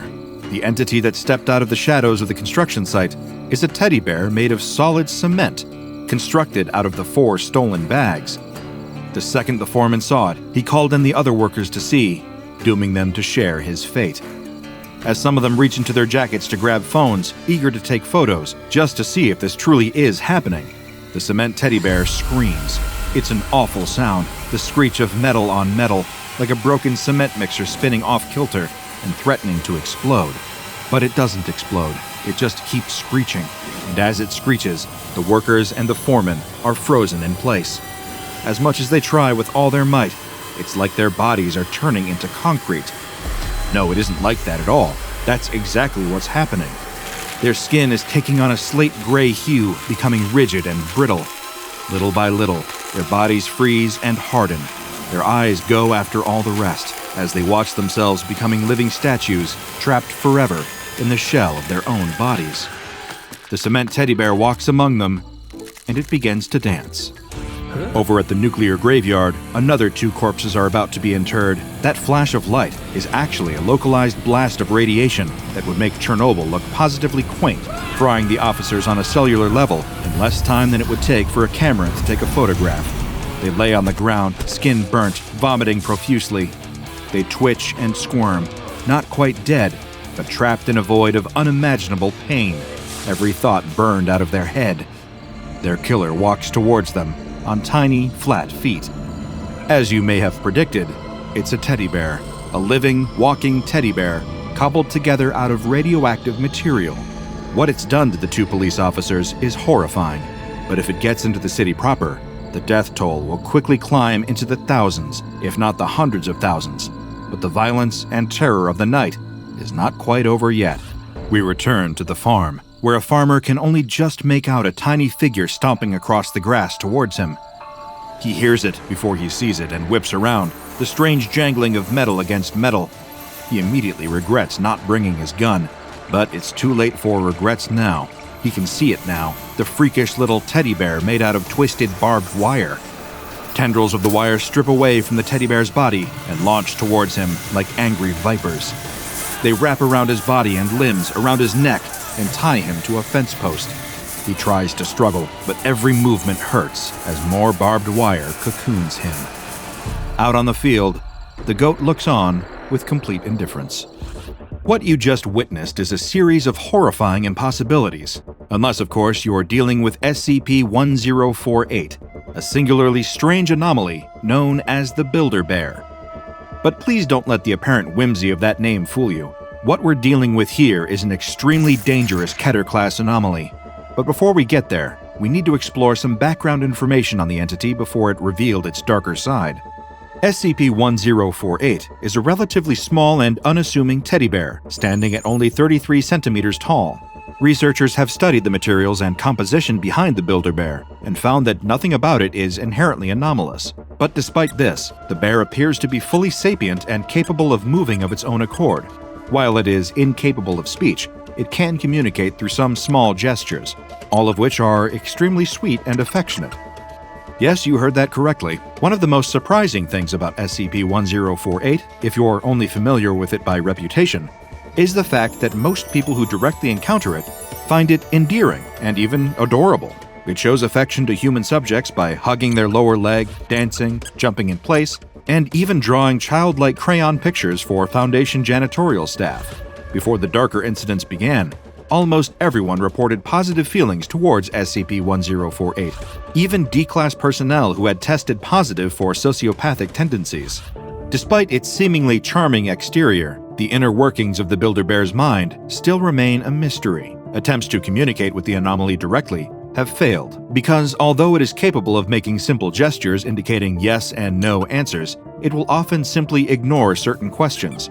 Specifically, it will completely stonewall any questions about its origins, which is partly why the Foundation knows so little except for what it can directly observe. Whether the Builder-Bear declines to answer because it doesn't know or because it doesn't want to share is an open question. And while the Builder-Bear is capable of drawing pictures, these are purely for the aesthetic value of the pictures themselves, not a means of communication. It's yet another mystery for the enigmatic bear. 7 months after first being contained in Site-24, Foundation personnel were able to first observe the Builder-Bear's secondary anomalous effect, the one that gave it its namesake. Its ability to create crude living replicas of itself from various materials. This would be fine and dandy, if not for the fact that these replicas are invariably extremely hostile and dangerous. Dr. Carver, the head researcher on the SCP-1048 case, posited that, in hindsight, the reason that the Builder-Bear behaved so affectionately to staff around Site-24 was to lull its victims into a false sense of security, making it easier to collect materials for its secondary anomalous pursuits. Dr. Carver outlined case studies of the 3 most dangerous SCP-1048 creations that have manifested in Site-24 since the Builder-Bear started its grim construction project. These creations have been labeled SCP-1048-A, SCP-1048-B, and SCP-1048-C. I'd like to personally warn you that the accounts of these 3 devious bears are disturbing beyond belief, even by the standards of anomalies studied by the SCP Foundation. During the first incident, SCP-1048 was spotted walking with SCP-1048-A down a hallway in Site-24. 1048-A is similar to its creator in size and shape, except that it's made entirely from human ears. Dr. Carver was immediately alerted to the creature's presence, and he dispatched a security team to apprehend both anomalies. However, what seemed like what would be a simple mission instead became a nightmarish case of mass death. As soon as the security team surrounded the 2 bears, 1048-A let out an impossibly loud, ear-piercing shriek that induced physical pain in everyone within a 10-meter range. But we're not just talking about hearing loss here. Everyone within hearing range began collapsing, growing ears all over their body, covering every inch of their skin. The 2 bears managed to escape during the chaos, and Dr. Carver arrived just too late to make any difference. Though luckily for him, he was at least able to avoid becoming an ear-abomination. This incident resulted in personnel deaths in the double digits. The cause of death, mainly suffocation from all the ears that had grown in the throats and lungs of all those affected. 1048-A has still not been contained. While 1048-A was hardly a walk in the park, 1048-B was, in this humble scientist's opinion, considerably more revolting. I will have to tread carefully here, as the creation of 1048-B is an extremely traumatic incident for an active duty member of Foundation personnel who still works at Site-24 to this day. In order to remain within the bounds of good taste, we'll say that 1048-B looks like a frightening cross between a plush teddy bear and a human infant. Before the creation of 1048-B, the anonymous researcher I mentioned earlier was heavily pregnant. Afterwards, she was not. The less said about that, the better. Moving on. The third of the documented SCP-1048 creations is perhaps even more frightening and dangerous than the other 2. 1048-C was first spotted by Dr. Carver himself, lurking in his office. 1048-C is another living teddy bear, made entirely from rusted scrap metal and jagged blades. The second that Dr. Carver spotted the metal monster, it got away, fatally slicing and dicing its way through a number of Site-24 guards during its escape.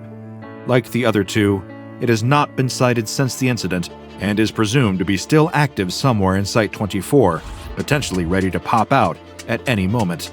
It brings a whole new meaning to the term bad news bears. Those well-versed in the anomalous files of the SCP Foundation may be feeling a strange flicker of memory right now. That's because SCP-1048 isn't the only anomalous teddy bear out there, and its counterpart, SCP-2295, the bear with a heart of patchwork, seems to be its perfect opposite in terms of temperament. It goes without saying that SCP-1048 and its terrifying copies are a menace to everyone it encounters, but the bear with a heart of patchwork endeavors to save injured human beings whenever it can. If this benevolent bear discovers a person with a severe injury or a disease causing organ failure, it will immediately leap into action. Like a cuddly trauma surgeon, SCP-2295 will take a needle and thread and begin making a fully functional plush organ out of its own material. It will then attempt to perform transplant surgery, and if the surgery is successful, this patchwork organ will function exactly as a regular one. The bear has saved many lives like this. In fact, SCP-2295 is so benevolent that, in cases where the surgery fails, it's been witnessed doubled over and crying over the loss of life. This is a courtesy that you cannot expect if your life is brought to an abrupt demise by one of SCP-1048's many copies. The containment procedures for SCP-1048 have undergone considerable evolution as the Foundation learned more about the entity's anomalous effects. Originally classified as safe before its secondary characteristics manifested, the anomaly is now classified as Keter. Its original containment procedures are also shockingly lax given what we know now. 1048 was given free rein to wander around Site-24 and interact with personnel to its heart's content, a policy that we now know had terrible consequences. Technically speaking, SCP-1048 isn't contained. Many believe that it still lurks somewhere inside Site-24, though nobody can know this for sure. The orders for all active Foundation personnel is to apprehend SCP-1048 on site and to immediately destroy any of its deadly creations with extreme prejudice. The dangers posed by SCP-1048 are so great that even non-anomalous teddy bears are banned from Site-24 to prevent any potential confusion. Any object resembling a bear is to be reported to the site security team to avoid a potential mass casualty event. Dr. Carver appended a note to SCP-1048's containment procedures saying, "This is not a joke. We have no idea what SCP-1048's full capabilities are. Who knows how many of the damn things are out there by now?" It's a disquieting thought, to say the least. The Builder Bear is one of the most peculiar and dangerous self-perpetuating anomalies out there, with incredibly unpredictable abilities across its different iterations. If you want to stay safe, my recommendation is to be wary of any stuffed bears you may see lying around. If you're lucky, it's just another adorable plush creature. If you're unlucky, well, I hope you've made all the proper arrangements. On Christmas morning in 1992, excitement filled a small, cozy living room.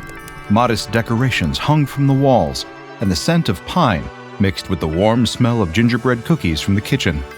Amid giggles and rustling wrapping paper, a pair of twin girls found their main gift, a quaint, slightly worn ThingMaker hot plate labeled as the ultimate Creepy Crawler's playset. "Look what we got!" one twin shouted, excitement lighting up her face as they danced around the living room. But then, one twin paused, squinting at the label. "It says ThingMaker. That's not like the ones our friends have," she said, worry starting to creep into her voice. Their parents jumped in, smiles hiding their financial worries. "Honey, it's a special one," their mother assured them, kneeling down with a hand on each of their shoulders. "We found it at a vintage shop. It's the original version. Much cooler than the new ones." Yeah, it's like a limited edition just for you two. Their father chimed in, winking.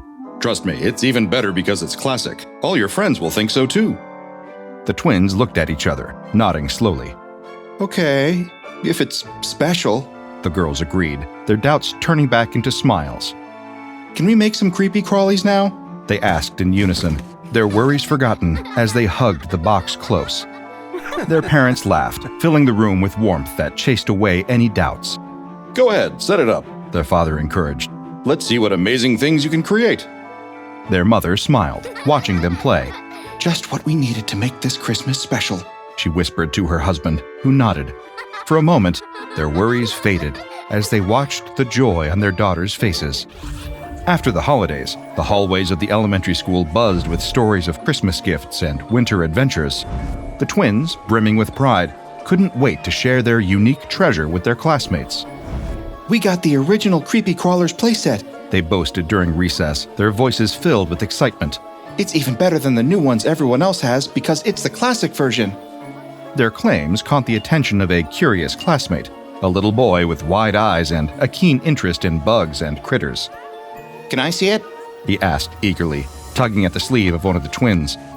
Please, can I come over and make some creepy crawlies with you? Later that afternoon, the twins' father arrived at the school gates to pick them up. His daughters, along with their excited classmate, swarmed around him, their words tumbling out eagerly.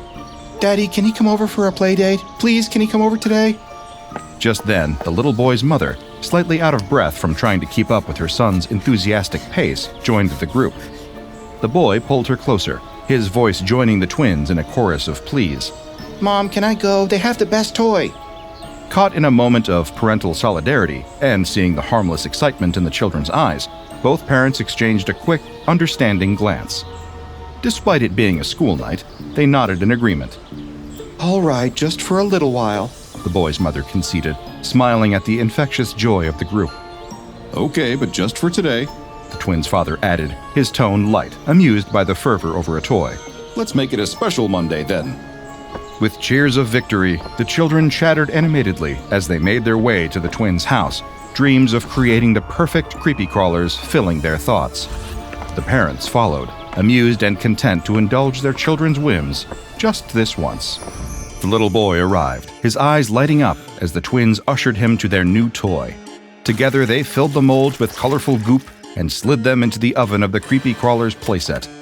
Each cycle ended with the exciting reveal of rubbery bugs, spiders, beetles, and worms, vivid in color and squishy to the touch. They giggled and squealed as they peeled their creations from the metal, arranging them in playful scenes on the carpet. After some time, the dad walked into the playroom. Time to do your homework.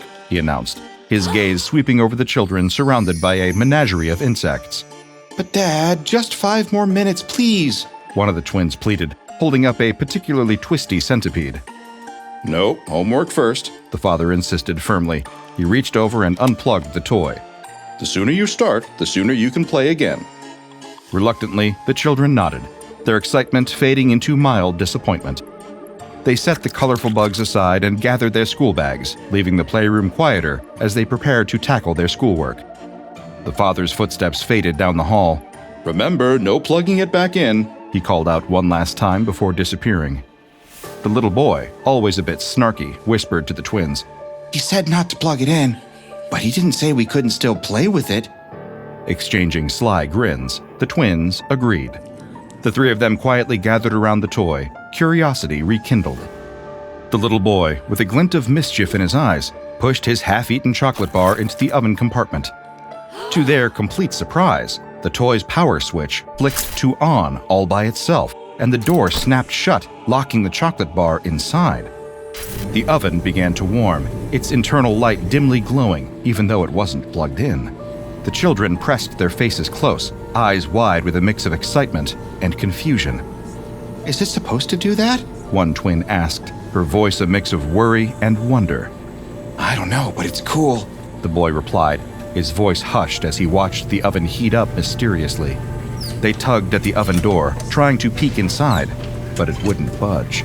After several attempts, the children resigned themselves to wait, their curiosity now turning into a nervous anticipation. They sat back, watching intently, whispering guesses about what magical transformation might be happening to the chocolate inside. Just as the oven's timer ticked closer to the end, the father stepped back into the room. He stopped short, spotting the trio huddled around the glowing toy oven. What's going on here? I thought I told you kids to start on your homework. He said, his voice tinged with irritation. As he reached for the toy's plug, his hand found only empty air. The cord lay limp on the floor, unconnected. Baffled, he touched the side of the toy oven, feeling the unexpected warmth of its surface. It's not even plugged in. He murmured, confusion wrinkling his brow. He tugged at the oven door, but it remained firmly shut. Why is this thing locked? he muttered, checking over the toy as if expecting to find an answer. The little boy couldn't help a cheeky retort. We didn't plug it in, sir, just like you said. The father shot a look at him, a mix of exasperation and a forced calm. Clever, He said dryly. but not what I meant, and you know it. The children exchanged nervous glances, their earlier mischief fading into unease as the father's hand lingered on the warm toy, his expression turning from annoyance to concern. At the 8-minute mark, a soft click echoed through the room as the oven door slowly swung open. From within its depths, a tiny purple asp emerged, its scales glistening with an unnatural sheen under the room's light.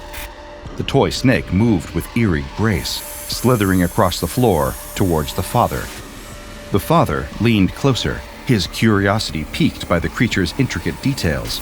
It reared back as if acknowledging his presence, mimicking the movements of a live snake. Its mouth opened slowly, revealing sharp, plastic fangs that seemed far too real. The twins and their friend, caught between awe and fear, inhaled sharply. Dad, be careful!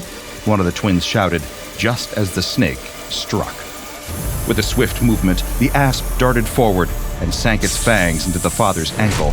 He yelped sharply as he stumbled backward, clutching his leg. The children's screams filled the room as they scrambled towards the door, tripping over each other in their rush to escape the suddenly menacing playroom. The snake, after delivering its venomous bite, seemed to pause, its mission accomplished, as it lay coiled calmly on the carpet. As the father collapsed onto the floor, his breaths became labored and foam bubbled at his mouth. His eyes were wide with shock. He gasped for air, the venom from the tiny purple asp taking swift effect. In the kitchen, the twins and their friend huddled around the phone, their small hands shaking as they punched in the emergency number.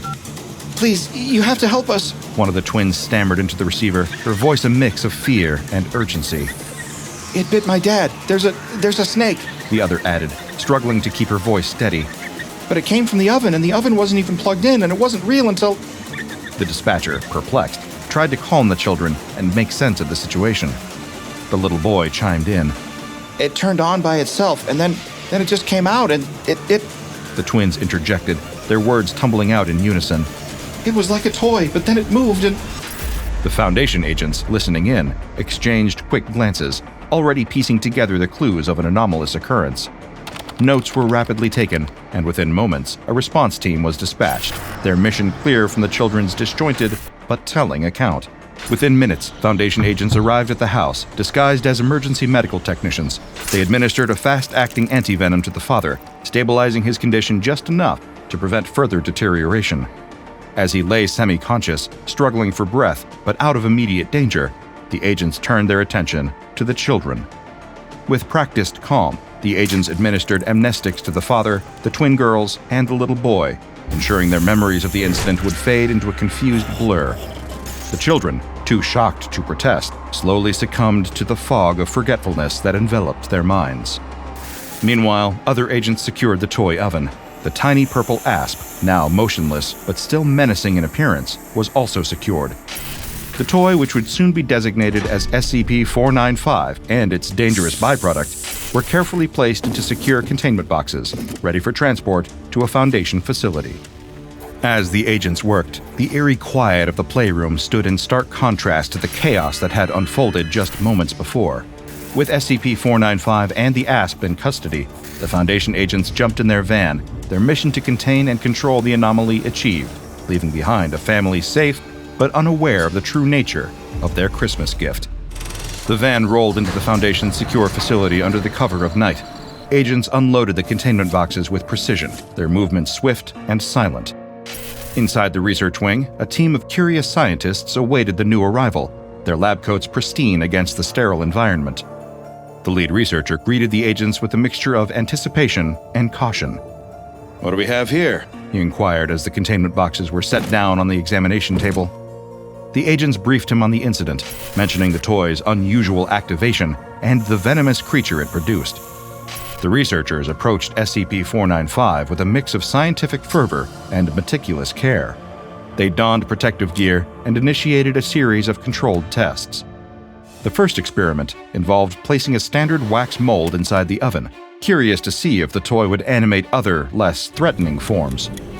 To their astonishment, the wax morphed into a lively but harmless wax crab that scuttled around the lab, causing a mild uproar and several chuckles before being corralled back into containment.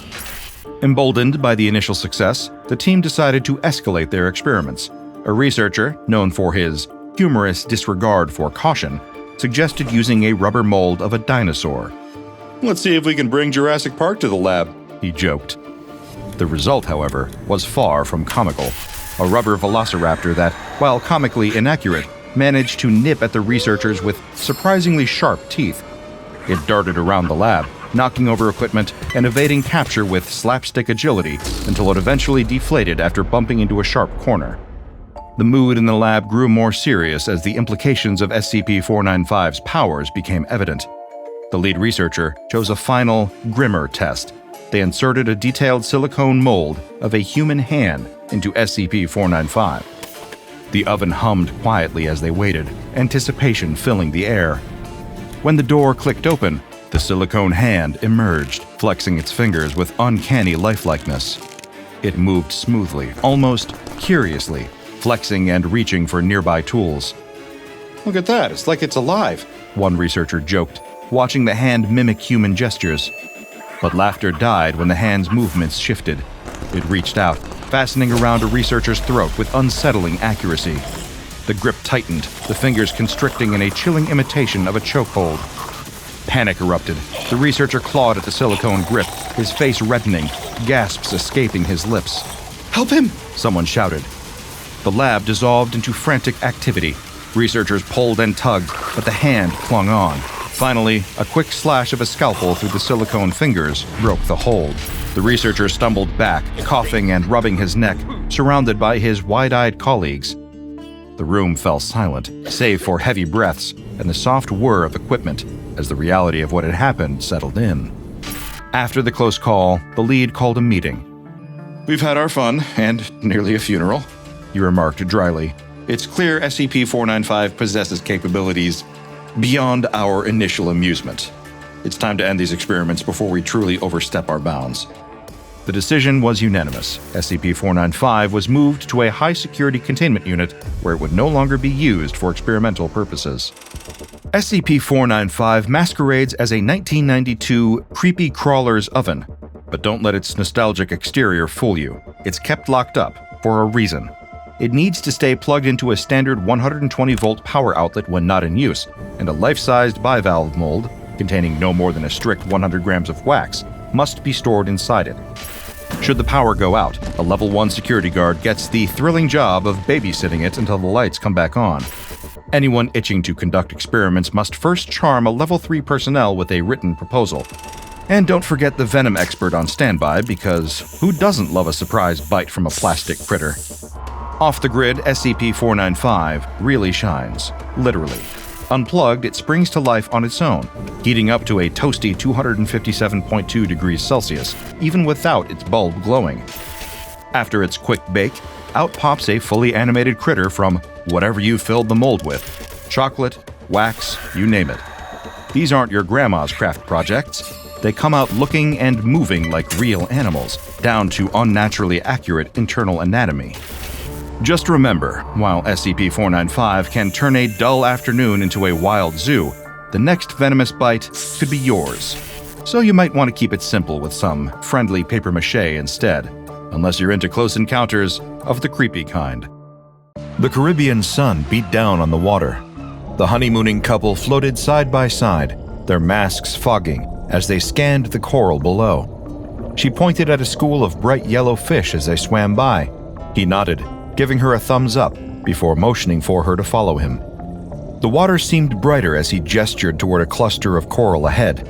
She kicked toward him, the camera dangling on her wrist, capturing the colors and shapes of the reef. Then, he stopped. Then his body stiffened. His legs kicked erratically to keep him upright. His hands flew to his head, clawing at something invisible. His eyes widened in panic. She swam closer, but as she reached him, her breath caught. She froze. There were 3 of them, small, metallic spheres. 2 latched onto his temples. 1 sat squarely over his chest, just below the collarbone.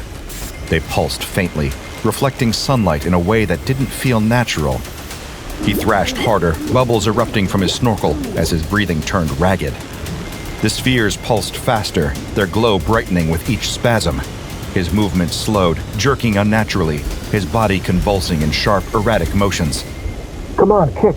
She yelled, her voice muffled by the snorkel. She grabbed his arm and turned to the surface. He twitched, his muscles stiff and uncooperative, but he managed to follow her. The camera caught glimpses of the spheres as she dragged him. Their surfaces were shimmering, almost rippling, as if they were alive. By the time they reached the boat, his body had gone limp. The crew scrambled to pull him aboard, their faces pale as they saw the spheres clinging to him. She hauled herself onto the deck, her breaths coming in gasps as she threw off her mask and snorkel. The spheres had stopped pulsing. They lay still now, cold and unyielding, but they didn't let go. Help him! She cried. Her hands shook as she fumbled with her camera, her eyes darting between her husband and the strange metallic objects. Do something! He stirred, coughing weakly. I'm fine, he murmured, his voice faint, but the way his hand trembled as he reached for her said otherwise. She didn't believe him. The sun continued to shine, the water below calm and glittering, as if nothing had happened. They returned home 3 days later. The familiarity of their suburban life felt foreign now, the hum of the air conditioning and the clatter of unpacking filling the silence. He went back to work, insisting that routine would help him feel normal again. She wasn't so sure. At first, things seemed fine. He moved slower than usual, but blamed it on jet lag. Over dinner, he joked about their next trip, his voice light despite the shadows under his eyes. But she noticed the small things, the way he flinched when he leaned against the counter, the way he rubbed his temples when he thought she wasn't looking. It's probably just leftover tension, he said one evening, brushing off her concern. That dive rattled me more than I thought. She forced a smile, but said nothing.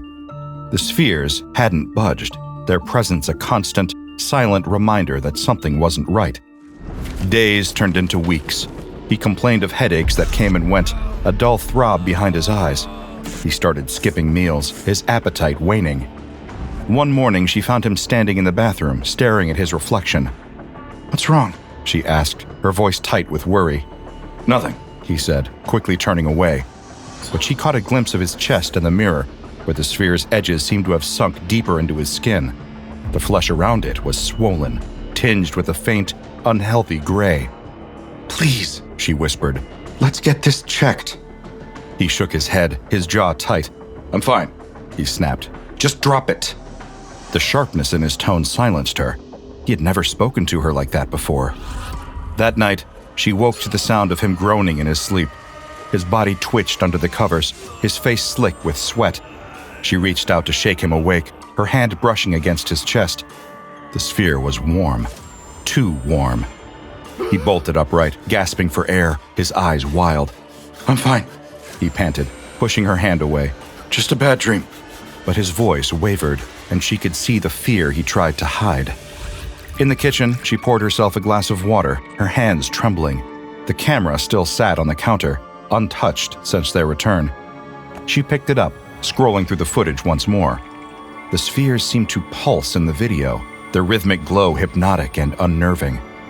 She stared at the screen, her mind racing with questions she couldn't answer. Upstairs, his breathing turned ragged again, a sound that didn't belong in the quiet of their home. Something was wrong, and it was only getting worse. The bathroom was filled with steam, the faint scent of lavender drifting through the house. He had drawn a bath, mumbling something about wanting to relax his aching muscles. She had nodded absent-mindedly, her focus on tidying the kitchen. The sound of running water was comforting, almost normal, in the tense silence that had filled their home over the past week. He lowered himself into the tub, the warm water lapping at his skin. For a moment, the tension in his body seemed to ease. He let out a sigh, leaning back against the porcelain. His hands rested on the edges of the tub, fingers slack, his eyes drifting shut. Then, the pain struck. It started in his chest, a searing, unbearable heat radiating outward. He gasped, clutching at the sphere embedded above his sternum. The metallic surface burned under his fingertips, its edges pulsing faintly. His head snapped back, eyes wide as the agony spread to his temples. "No!" he choked out, his voice strangled and broken. His hands clawed at the spheres, but they didn't budge. Instead, they pulsed faster, their glow intensifying. The first one burst. He screamed, the sound raw and primal, echoing off the tiled walls. The sphere on his chest ruptured with a wet, sickening pop, sending a ripple through the water. There was no visible wound, no blood, but the pain was worse than anything he had ever felt. His vision blurred, the edges darkening as the second sphere erupted, its shards dissolving into nothingness. Downstairs, she froze as his scream shattered the quiet. "Are you okay?" she shouted, already running toward the stairs. Panic rose in her chest as she took the steps 2 at a time. The bathroom door was ajar, steam spilling into the hallway. She hesitated, her hand hovering over the handle. "Honey," she whispered, her voice trembling. Pushing the door open, she stopped cold. He was slumped in the tub, his head tilted back at an unnatural angle. The water was dark and murky, swirling with an oily sheen that clung to the porcelain. His face was frozen in an expression of pure terror, his eyes wide and unseeing. The spheres were gone. In their place, faint indentations marred his skin, as if something had burrowed deep and left nothing behind. "No," she whispered, her voice barely audible. She stumbled forward, her hands gripping the edges of the tub. "Wake up! Please wake up!" She shook him, her fingers digging into his shoulders. His body was limp, unresponsive. The water sloshed around him, the oily residue clinging to her skin.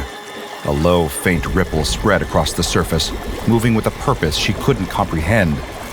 Her breath hitched. The ripple moved again, this time against the current, as if alive. She stumbled backward, her heart pounding in her ears. She rushed downstairs, straight to the camera, still sitting on the counter from earlier.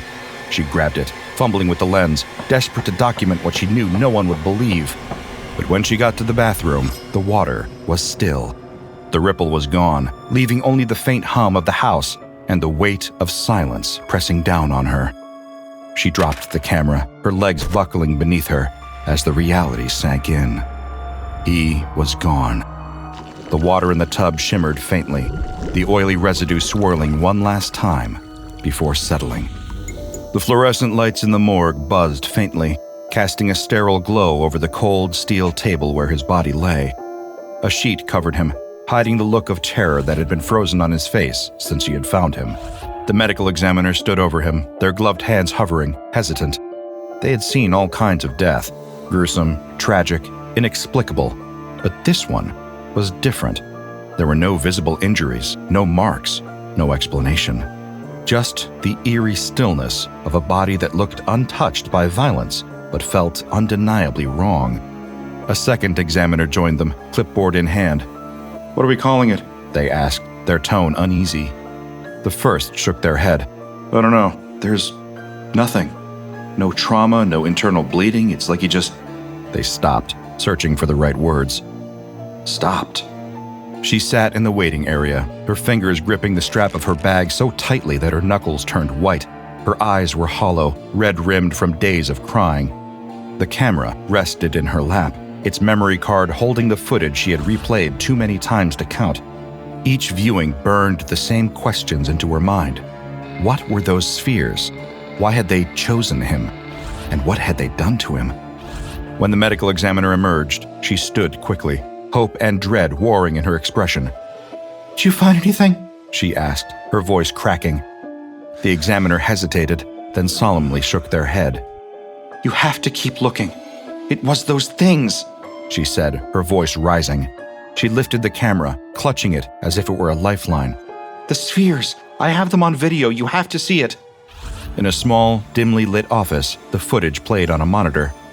She sat beside a detective, the medical examiner standing stiffly behind them. The room was cramped.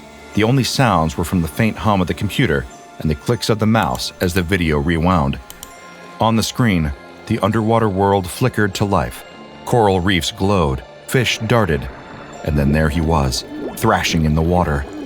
She fast-forwarded to the moment she could barely bring herself to watch. "There," she said, her voice tight. "Right there."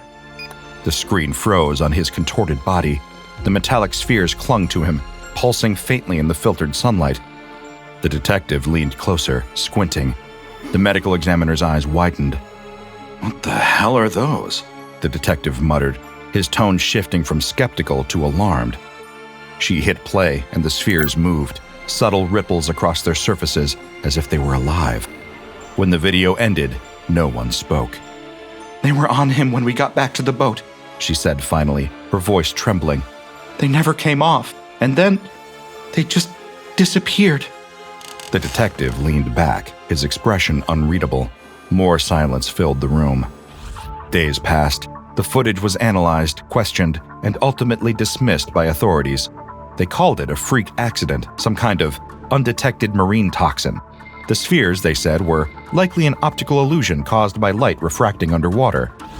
She argued, pleaded, showed them the footage again and again, but it didn't matter. They didn't want to listen. You don't believe me, she whispered during her final meeting with the detective. Her voice was flat, her hope gone. The footage made its way to the Foundation quietly, passed along through whispers and unofficial channels. Someone somewhere had flagged it, marked it as impossible to explain and too dangerous to ignore. In a sterile, windowless room deep within a secure facility, the footage played again. The screen illuminated the faces of two agents seated side by side. Their expressions remained neutral, professional, as the spheres pulsed on screen, clinging to the husband like parasites. Pause it, one agent said, their voice calm but firm. The video froze, capturing the spheres mid-pulse. The agent leaned closer, their sharp eyes scanning the rippling surface. Not organic, they murmured. But not mechanical either. Something in between. The other agent nodded. Send a retrieval team. The knock came late at night, sharp and deliberate. She opened the door hesitantly, clutching her robe around her. A pair of men in dark suits stood on her porch, their faces impassive. Ma'am, one of them began, his tone clipped but polite. We need to speak with you about your husband. Her heart sank. The police already told me there's nothing more they can do. We're not the police, the second man said. We specialize in unique cases. She hesitated, her instincts telling her to slam the door, but curiosity, or perhaps desperation, kept her rooted. What do you want? Just some clarification, the first man said. His gaze drifted past her, landing on the camera sitting on the coffee table behind her. May we come in? They asked questions, precise and pointed. How long had her husband been exposed? What exactly had she seen? Did you notice anything unusual about the spheres? She answered as best as she could, though the memories felt jagged now, like pieces of a puzzle that didn't quite fit. They didn't press when she faltered, their focus unshakable. One of them eventually gestured toward the camera. We'll need to take that. Her grip on the strap tightened. Why? It's standard procedure, the agent replied, his tone patient but firm, to ensure a thorough investigation. She wanted to protest, to demand answers, but the weight of her exhaustion made resistance feel pointless. With trembling hands, she handed the camera over. Thank you, the agent said. We'll take care of everything from here. Hours later, she sat at her kitchen table, staring blankly at her untouched cup of tea. Her memories felt foggy, like a half-remembered dream. The agents were gone, and so was the camera, but she couldn't quite recall the details of their visit. Something was missing, something important, but when she tried to focus on it, her thoughts slipped away. The Foundation's agents worked efficiently, transporting the body from the morgue in a sealed, reinforced container. The wife's camera was carefully packed alongside it, its memory card encrypted for immediate analysis. Meanwhile, back in the Caribbean, a Foundation submersible drifted just above the reef, its floodlights cutting through the dim, aquatic haze. Inside, a pair of agents monitored the readouts, their eyes flicking between the screens and the growing shadows outside. This is the spot, one of them said, his voice crackling through the comms.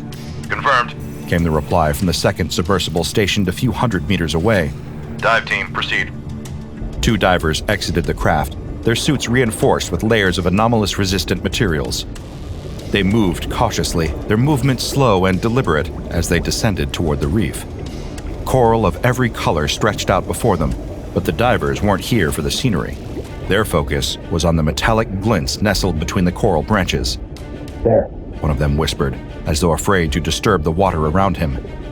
The spheres sat unmoving, clustered together like predators lying in wait. Their surfaces were smooth and faintly iridescent, catching and bending the light in ways that made them seem alive. Resemble bacteriophages, the second diver muttered, his voice hushed, larger than expected. Moving in. A robotic arm extended from one of the diver's rigs, gripping a retrieval capsule designed to isolate and contain hazardous objects. As the arm reached for the nearest sphere, the water shifted. The sphere moved slightly, as if aware of their presence. Hold position, the lead diver ordered, his voice taut. Confirm non-aggressive. The sphere remained still, but its faint, rhythmic pulsing became visible, as though measuring the intruders. Carefully, the arm grasped the sphere and guided it toward the capsule. The rest of the cluster didn't react. One by one, the divers captured 3 additional specimens. Each was carefully isolated in its own capsule. The tension in the submarines didn't ease until the divers were safely inside again, and the craft began its ascent. Specimen secured, the lead agent reported, returning to base. The specimens arrived at the Foundation's facility under heavy security.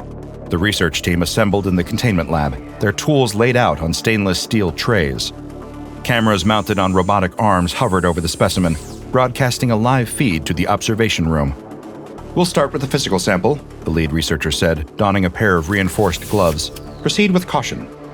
A robotic arm extended into the tank, holding a scalpel designed to withstand anomalous properties. The arm moved slowly, the scalpel inching toward the surface of the sphere. The moment the blade made contact, the sphere reacted. It vibrated violently, a pulse of energy rippling outward. The high-pitched sound that followed was deafening, piercing the air like a siren. Researchers clutched their ears, some dropping to the ground, as the glass of the containment unit fractured in spiderweb patterns. Shut it down, the lead researcher shouted, his voice barely audible over the noise. The vibration ceased as abruptly as it had started. The sphere returned to stillness, its surface unmarred by the scalpel. The researchers staggered to their feet, some still clutching their ears. Status report, the lead researcher demanded. Containment glass is compromised, a technician reported, their voice shaking. Structural integrity at 60%, hearing damage sustained by at least 5 personnel. Terminate the experiment, the researcher ordered grimly. We're done here for now. As the team evacuated the lab, the spheres remained in their tanks, silent but undeniably aware. In the observation room, the lead researcher stared at the fractured glass on the monitor. It's not just reactive, they murmured. It's defensive, and it knows we're watching. The containment lab was tense, the air heavy with anticipation. The fractured glass from the first incident had been replaced with a stronger alloy, and every movement in the room felt deliberate. No one spoke as technicians worked quietly at their stations, calibrating the equipment for the next phase of testing. Begin stimuli sequence, the lead researcher instructed. Their voice was steady, though their fingers tapped nervously against the edge of the console. In the observation room, monitors flickered as bright lights flashed within the containment tanks, bathing the spheres in alternating colors of red, blue, and white. The spheres didn't react. The next sequence followed, a series of escalating tones, each designed to provoke a response. Still, the spheres floated, lifeless and unmoving. They're unresponsive, the technician muttered, their pen scribbling quick notes. Their tone carried the frustration of someone who had been here too long. Same as before. The lead researcher glanced at the technician, their expression unreadable. They adjusted the controls, signaling the robotic arm. The machine moved slowly, extending a sealed vial into the tank. Inside, a small fish darted erratically, the glass confining its frantic movements. The vial opened, releasing the fish into the water.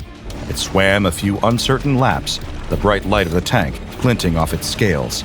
Then, it froze. The spheres moved as one.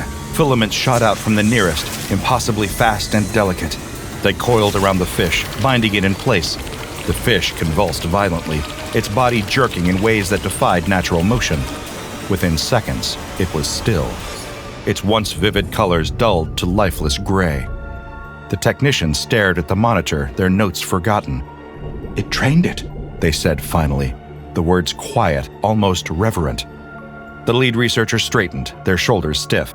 End testing for the day. Everyone, except for the lead researcher, left the lab. He sat hunched over a console, the glow of the screen casting shadows over their face. Their attention shifted to the tank. The researchers stood, pulling off their gloves. They stared at the tank, their expression a mix of curiosity and defiance. "It's reactive," they murmured to no one. Their hands flexed as if testing the air, hesitating. But why? Their gaze darted to the security camera in the corner. It was off, an intentional decision made hours earlier. Taking a deep breath, they stepped closer to the tank, removing the lid with careful precision. The sphere remained motionless, its surface dull and unremarkable. The researcher's hand hovered over the water for a moment before they plunged it in, the cold liquid biting at their skin. At first, nothing happened. Then, with terrifying speed, the sphere erupted to life. Filaments lashed out, wrapping around their wrist.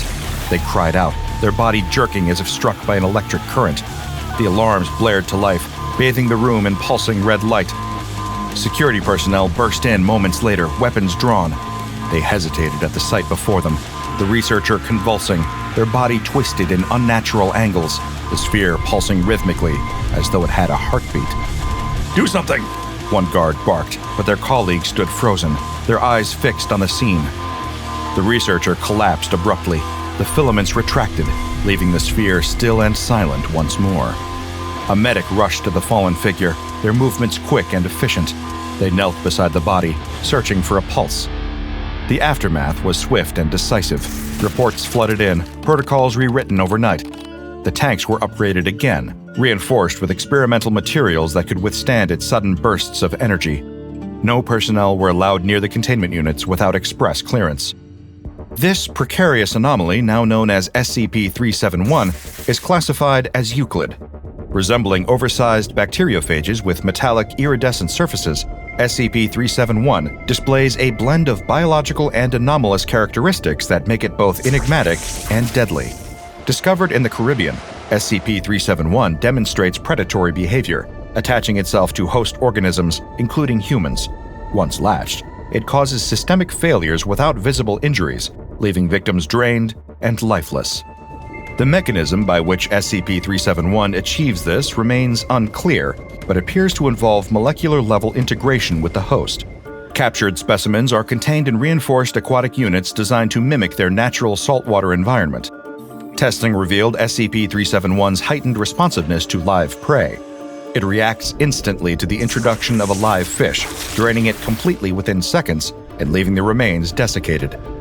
Attempts to physically analyze SCP-371 have triggered violent defensive responses, including vibrations that fracture containment glass and high-pitched sounds causing hearing loss. To date, SCP-371 remains in containment, monitored closely within its aquatic environment. Its Euclid classification reflects the unpredictable nature of its reactions and the potential for catastrophic failure should containment measures lapse. No further testing is authorized, and all access to SCP-371 requires explicit approval from the Foundation's highest-ranking personnel. And so, SCP-371 remains quietly pulsing in its reinforced aquatic tanks, plotting who knows what in its little metallic mind. The Foundation does not know if it's sentient, spiteful, or just really into live fish, but one thing's for sure: it's not going anywhere without a fight. The dentist recoils in horror, his instruments clattering to the ground as the patient's thrashing legs kick at the table, sending equipment flying. He's screaming, screeching in agony as the things in his mouth keep pushing out. They're not teeth, they're too thin, slim, and pointed like needles, but pulsing and wriggling like living things. Another stray kick connects with the dentist, pushing him back on the wheels of his stool, which then slides out from under him and sends him down onto the floor too. He scrambles back, hiding under a nearby desk as he watches, trembling with the icy shudder of fear, eyes locked on the patient, and the things crawling out of his mouth. There's dozens of them, maybe hundreds of needle-like protrusions seemingly trying to claw their way out, like the man's face is determined to tear itself into pieces through some relentless force of spite, so powerful that it's called forth these inhuman spines to do the job. One pushes at the soft tissue of the patient's cheek, rupturing through from underneath, punctuated by a rush of red and another screech of agonizing pain. In his desperation, the patient is fumbling with his open wound with one hand staining his palm while trying to work the tiny rinsing sink next to the dental chair.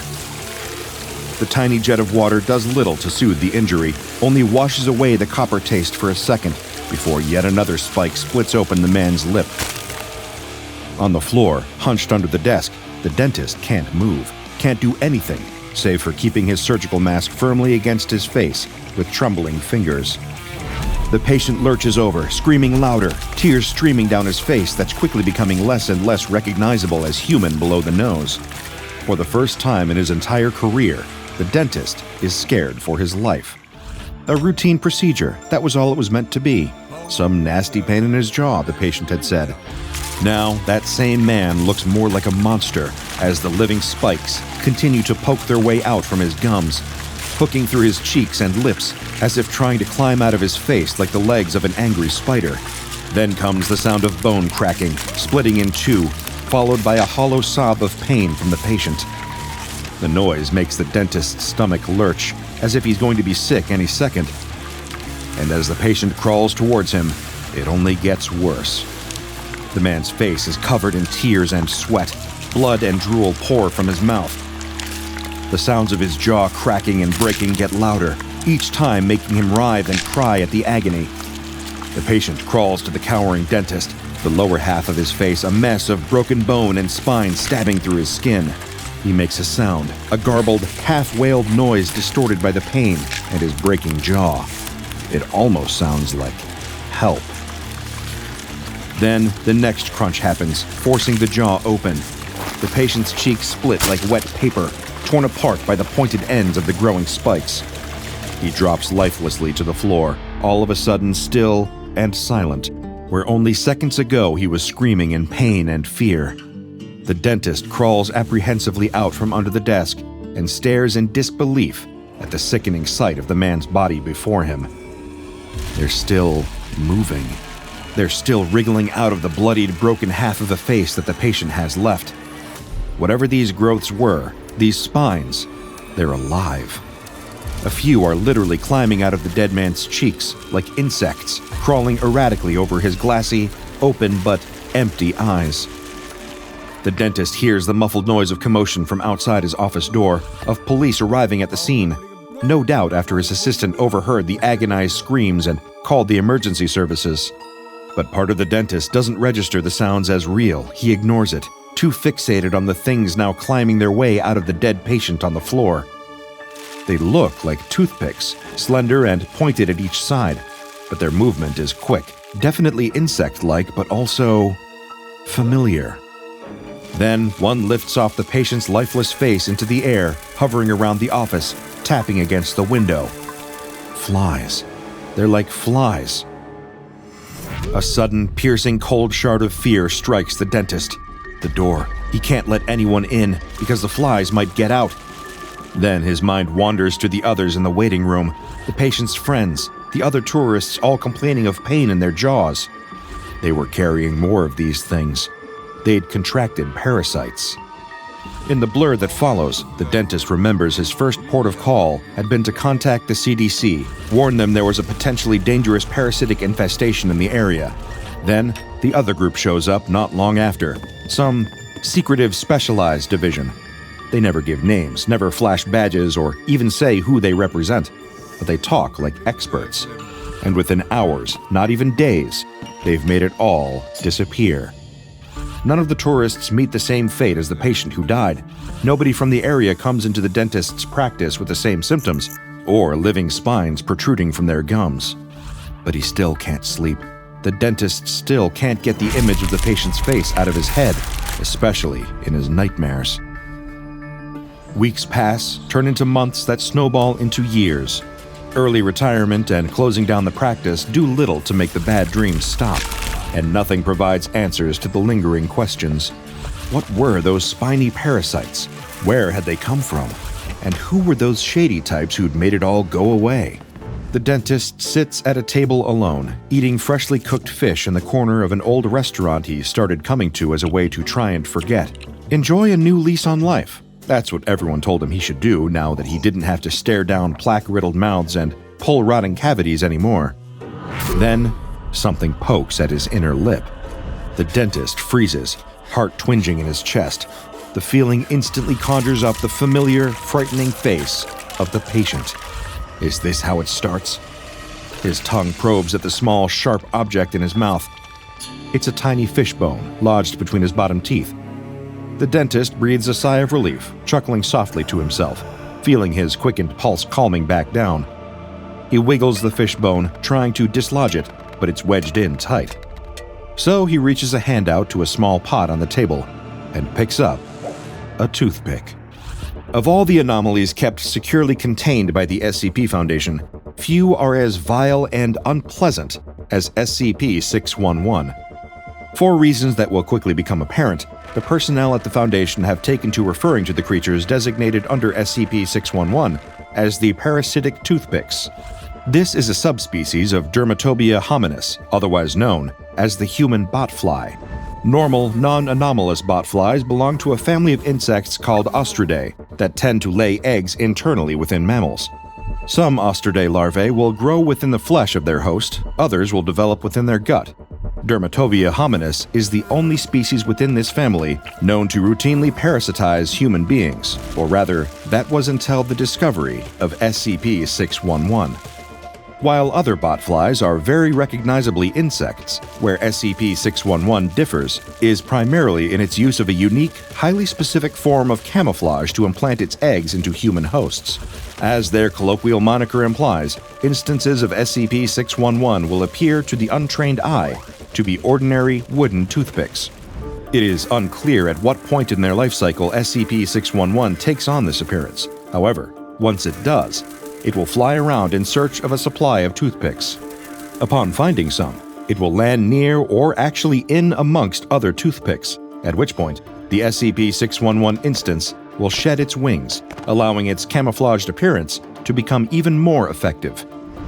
After this has happened, the fly will enter a passive state, resting in a dormant condition for a maximum of 40 days. If the presence of an SCP-611 instance remains undetected for the duration of this amount of time, then all its life signs will cease and the fly will perish. However, should someone pick up and attempt to use what they think is a toothpick but is actually an instance of SCP-611, then the next part of the parasite's life cycle will commence. The SCP-611 species survives by laying their eggs inside the gums of unsuspecting human hosts. Someone who has come into contact with an SCP-611 instance will initially notice no signs of invasion, nor will they experience any adverse side effects, at least not until after several days. Anywhere between 4 days and a full week after contact, the SCP-611 eggs that have been deposited into a person's mouth will hatch. The newly hatched larvae will then burrow into the host's jaw, causing severe discomfort to whoever has been unlucky enough to be implanted with the eggs. The pain caused by the burrowing SCP-611 larvae is sharp, intense, and continuous. Although given the oral location that they hatch in, this sensation can be wrongly attributed to toothache, a cavity, or some other form of pain caused by a dental issue. As the larvae burrow deeper into a person's jaw, they leave behind open internal wounds. These oral injuries can be prone to serious infections given the sheer number of germs in the human mouth. When experiencing the pain of newborn SCP-611 instances burrowing into the jaw, what is actually being felt by the human host is the larvae feeding. Once they have consumed a sufficient amount, the larvae will then exhibit another significant difference from other species of botfly. They enter a pupa stage, between the immature and mature points of their life cycle, similar to the pupa seen when some caterpillars mature into butterflies. However, in the case of SCP-611, the parasitic toothpick does not require a protective outer shell, a chrysalis, during its pupa stage. It is protected by the body of its human host. As a larva matures into a fully grown SCP-611 fly, its body will grow longer and its outer exoskeleton will harden. This continues until the now adult anomalous botfly's body is long and thin and sharp enough to punch through the skin of the human being it has grown inside. This is, by all accounts, excruciatingly painful for those unfortunate to be used as hosts for developing SCP-611 instances. The pointed, toothpick-like parasites will extrude from beneath the outer surface of the jaw until they have pierced the skin of the host's face, allowing the newly matured SCP-611 fly to now exit its host. Upon reaching maturity, Adult SCP-611 still possess their wings, only losing them once having found a suitable supply of toothpicks to hide amongst. Once they have exited their host, the parasitic toothpicks will hover freely through the air, seeking out other members of its species to mate with. There are no discernible differences between any two instances of SCP-611, suggesting that each individual of these botflies is neither male nor female. SCP Foundation researchers have consulted experts in entomology and even those within the Foundation's own ranks who specialize in anomalous parasitology, and all evidence correlates. This is widely considered to be highly unusual for members of an insect population. Given that the SCP-611 species doesn't appear to exhibit any indicators of any biological sexes, this has led to speculation among research personnel that these parasites may not be a naturally occurring phenomenon.